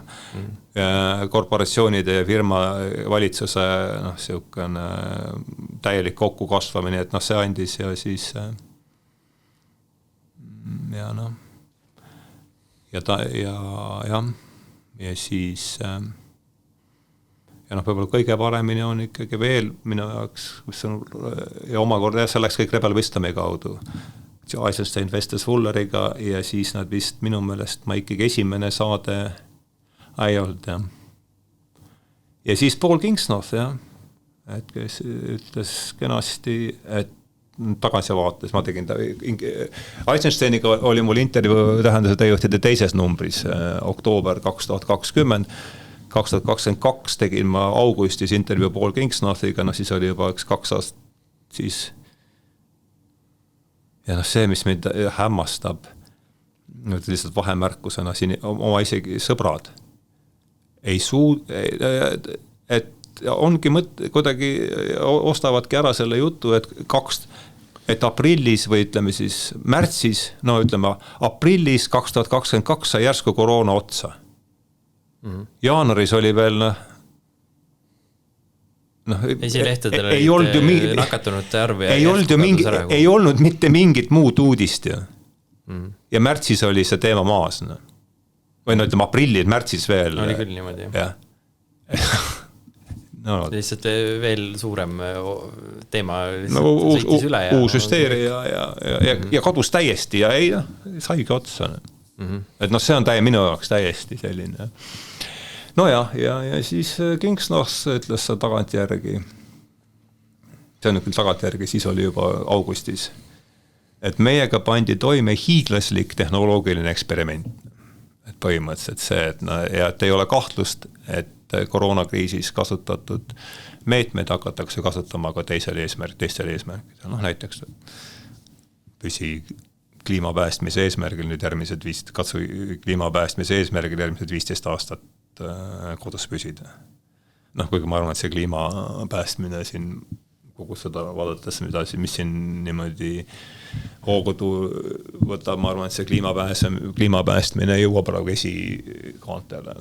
Minu jaoks see koroona nagu ütleme nii, et ma olin teadlik varasemalt sellest, ma olin lugenud ja vanemad inimesed ka rääkinud, noh, kes on Nõukogude Liidu ajal elanud ja ma teadsin, et on mingid ühiskonnad kipuvad minema totalitaarseks ja kontrolli kehtestama mingite asjade üle. Aga mul olid mõnes mõttes nagu, ma ei tea, aastal 2018-2019 mul olid nagu roosad prillid, et ma natuke lugesin ka neid vandenõuteooriaid, võib-olla sellepärast suuresti ka, et saada erinevaid perspektiive, erinevaid vaatenurke nagu selle maailmas toimuvale. Ja minul olid sellised roosad prillid, et nad räägivad küll sellest kontrolliühiskonnast ja see totalitaarsuse poole minekust, aga ma ei usu, et lääne ühiskonnas ikkagi ei usu, et need alused on nagu piisavalt tugevad, et ma ei usu, et ma ei usu, et neid hakatakse nagu lammutama niimoodi mingitel lihtsatel põhjustel. Aga siis, kui see koroona peale tuli, siis ma sain aru, et need alused ei ole väga tugevad praegu. Need ühiskonna alused. See ühiskond, mis on, ma ei tea, vabadusele, sõnavabadusele, kõigile nendele pluralismile ja kõigile neile rajatud, eks ole. Et need alused ei ole üldse tugevad tegelikult. Et need oldi nõus nagu loobuma nendest. Kõigest, kui on tervise ja turvalisuse nimel, siis on oleks valmis, seda näitas kõik see. Ja teine asi, mida ütles Kingsnorth ja mis on see, ja see ta ütles ka konspiratsiooniteooriate kohta hästi, see tsitaat, see on meie intervjuus, et ma saan täiesti aru, miks hullumeelsetel konspiratsiooniteooriatel oli nii hea minek, sest see kõik oli nii absurdne ja tundub tagantjärgi veelgi absurdsem. Ja et selle koroona-aastate kõige olulisemaks tagajärjeks on see, et suur osa elanikkonnast on kaotanud oma valitsustesse igasuguse usu. Ja ma pean kahjuks ennast sellesse, nagu ütlesin, pärast Petersoni ja kogu seda, et enne koroonat oli juba, et nad valelik, erapoolik ja kallutatud, pärast koroonat. Ja nüüd ma tahan, et ja nüüd tahetakse, et ma neelan tõepähe alla kõik selle, mida samad allikad kirjutavad Ukraina kohta. Kust ma võtan selle kerge usklikkusena. Tõsi jah, selles suhtes, et ma isiklikus kogemuses ka nende institutsioonide informatiivne nagu see, mis sa just välja tõid, et no minu jaoks on ka see usaldusväärsus järjest langenud. No ma ei saa nagu põhimõtteliselt baasiks ei saa võtta, et sa pead baasiks võtma, et kõik on vale, mida kirjutatakse. Põhimõtteliselt. Ja siis sa hakkad otsima sealt, et mis seal nagu normaalselt on üldse. Põhimõtteliselt küll, et isegi seda ei saa usaldada, et kõik on vale, sest midagi on ka õiget. Jah, no seda muidugi, no see on sellepärast, et igas vaatepunktis, kui ükski vaatepunkt ei ole nii tark, et ta suudaks toota 100% valet. Ütleme nii. Et siis nii, et see on korvamatu kahju ja ikkagi see, et koroona pani mind ikkagi politseiautole teise pilguga vaatama. Ja see oleks iialgi uskunud, et me kunagi siia jõuame. Mis selles pilgus muutus? No nägid teda ka ikkagi kui ohuallikat. Mitte kui turvalisuse taga, et... Just. No see, mis sa Saksamaal 2-meetriste joonlaudadega staalisid seal ringi. Et inimeste nagu distantsi, et 2 meetrit oleks distantsi. Peter Hitchens ütles väga hästi, kuldsed sõnad, tema me panime, või temast ma lõikasin ka klipi, et kasutati masside juhtimiseks hirmu ja ta tõi näite siis Disney sellest joonisfilmist Fantaasia, kus mina ei olnud seda niimoodi, ma ei ole seda näinud, aga niimoodi lõigukaupa, et see lugu on selline, et Mikki või kes on ta Minni või Mikki, et peab seal midagi koristama ja siis loeb luuale seal mingid maagiasõnad peale. Aga kui midagi tal läheb seal sassi, nii et see hakkab seal sellise hoolega koristama, et asi lõpeb tal ääre pealt uputusega. Kuidagi ta saab siis selle olukorra seal ikka kontrolli all, et Hitchens ütles, et see olukord on väga samasugune, et see masside kontrollimiseks külvati aktiivselt hirmu ja nüüd elab see hirm siin oma soodu, oma elu edasi. Ja noh.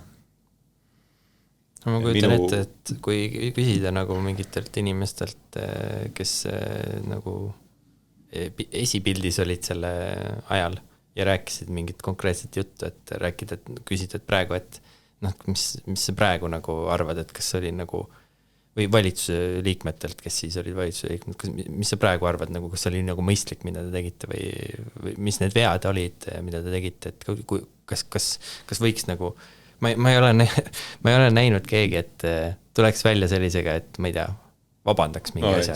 Või ütleks, et jah, me tegime mingid asjad valesti. Et see on minu jaoks ilmselgeks muutunud. Kõik aru saada või isegi ma saan aru nende esimeste kuude.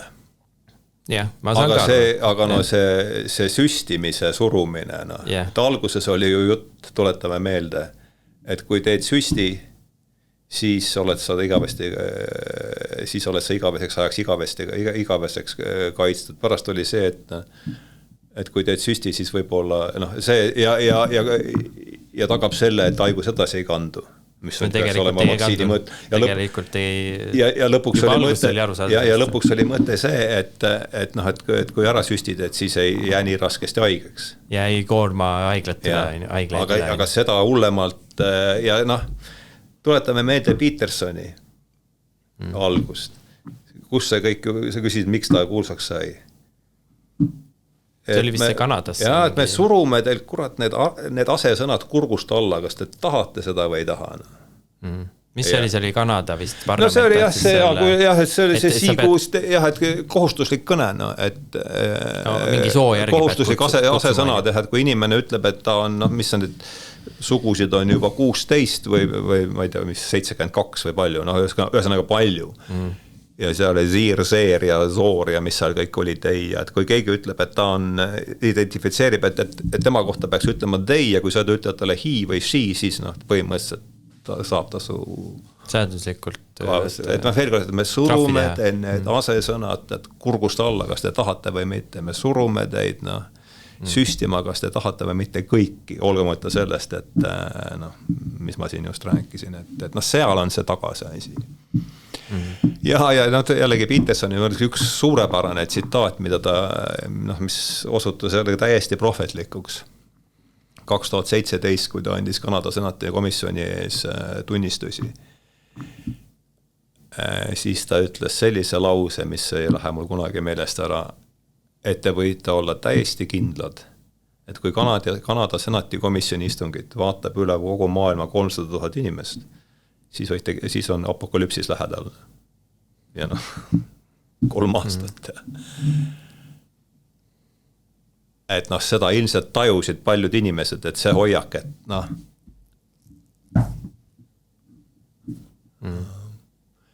Ja noh. No siis jääb ainult üle oodata, et millal järgmine kord on, kui see tuleb. Minu versioon on see, no muidugi see reaktsioon pärast Trumpi ja Brexitit veel eraldi, et no kurat, et no mass hakkab kontrolli alt kaduma, et see, et no minu versioon on see, et kui on olnud see, ütleme, ususõda, mis nüüd jäljest, no mida ma tegelikult tajusin, kas ma seda niimoodi väljendasin 2016, iga riigi sees põhimõtteliselt see kogus hoogu, niimoodi küttis ja kogus hoogu, kui siis noh, koroonaga intensiivistus niimoodi noh, juba sellise maani, et noh, mis siis edasi saab. Ja siis järsku kolis see kõik kõmdi Ukrainasse. Kogu see, ütleme, see hullus, mis oli siin niimoodi ühtlaselt määritud. Võtame, räägime siin Euroopast. Kogu see Euroopale ühtlaselt määratud hullus kolis nüüd kõik Ukrainasse ja on noh, võrdleme neid nüüd COVID-i surmadega, palju seal on läinud inimesi. Ja ma olen niisugune tunne, et see võib põrkuda sealt nüüd Ukrainast uuesti saanud sellise uuel hüsteeria tasemel meile tagasi. Seal ma arvan, et märgid nüüd Trumpi amet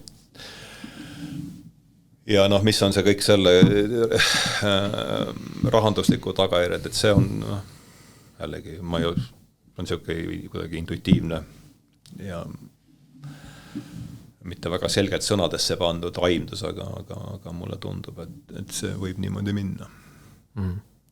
Noh, ütleme nii, et märgid sellest, et mis tavapäraselt on eelnenud mingisugune süsteemi vahetusel on nagu selgelt olemas. Vähemalt rahasüsteemi kontekstis. Aga kipub vist olema niimoodi, et on noh, mingite asjadega korrelatsioonis ikkagi muude ühiskondlike protsessidega. No, võta, hakkas pihta, ütleme nüüd laias laastus ikkagi see uus. Üks artikkel, mis noh, siis ma töötasin, sa rääkisid siin nendest tornhoonetest ja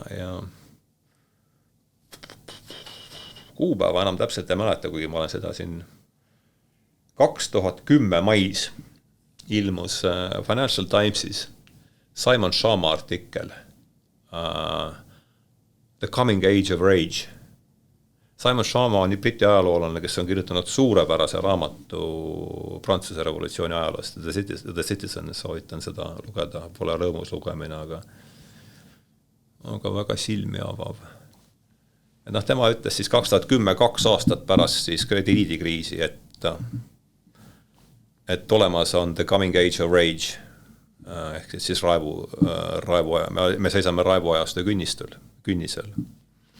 Ja noh, et just see sama, et pärast majandusliku katastroofi hetkeks on peataolek. Me teame, kuidas sellele reageeriti, millised olid rahapoliitika mõõtmed. No COVID 2020 oli ju 2008 kordusetendus steroididel. Et no, ma ei tea paljuks meil, no nüüd tahetakse ma ei ütleme siin suure vastuajal olema ennast täiesti igas kõikidest uudistest välja lülitanud, aga noh, ilmselt ma kujutan ette, et praegu otsitakse ikkagi Euroopa nüüd, kui 5 aastat tagasi oli juhis, et kogu raha tuleb viia farmaatsiatööstusesse, siis nüüd on, ma arvan, et uus partei suunis on see, et kogu raha tuleb viia kaitsetööstusesse. Ja see on tõenäoliselt veel kulukam ja ma arvan, et see olemasolev institutsionaalne raamistik seda enam vastu ei pea ja see tähendab siis seda, et tõenäoliselt oli siin juttu, toimub mingi suurem institutsionaalne muutus, kas see leiab aset selliste rahvarahutuste vormi või siis sellise totalitarismi. Et need on need kõige tõenäolisemad stsenaariumid. See rahasüsteem ise põhineb, eks ole, võlgade võtmisel. Et kui sa võlgu võtad, siis tekib raha ringlusesse. Ja siis see nagu laenad sisuliselt, riigid on laenanud tuleviku arvelt hästi palju raha ja nüüd on tekkinud selline olukord, kus on vaja laenata. Sul on nagu tekkinud see, et sa ei saa muud moodi. Et sa pead laenama selleks, et kaitsekulutusi suurendada. Sa pead laenama selle jaoks, et rohepööret läbi viia. Sa pead laenama selle jaoks, et kõiki neid asju teha. Ja samal ajal laenutasemed on nii kõrged, et kui see, ta mingil hetkel peab nagu kuskilt järele andma, see murduma. Kas siis inflatsiooni kaudu kuidagi või siis süsteem ise hakkab murenema. Aga seda ma ei usu, et nad proovivad ikkagi seda süsteemi nagu võimalikult pikalt elus hoida. No ei muidugi, loomulikult. Ja inflatsiooni kaudu saab tegelikult seda süsteemi pikemalt elus hoida. Aga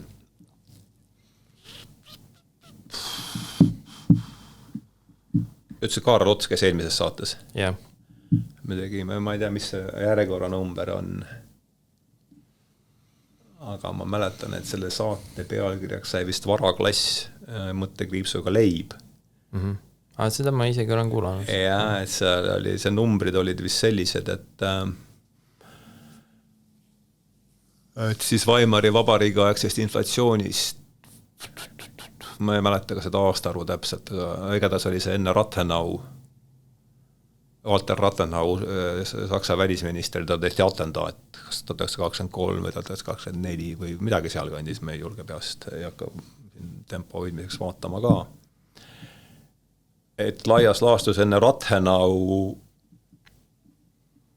mõned kuud enne Rathenau atendaati maksis leivapäts, vist oli mingi 127, kuidagi siuke number, nii meelde võib-olla ka valesti, 127 Saksa marka, aasta hiljem maksis ta, ma ei tea, kas 12 või 2 miljardit, see on, pole vahet enam nii väga, eks see kas 12 või 2 miljardit, et ma arvan, et me oleme metsaaluse kuivi, nüüd 2008 ja 2018 aasta mõjul me oleme metsaaluse täitnud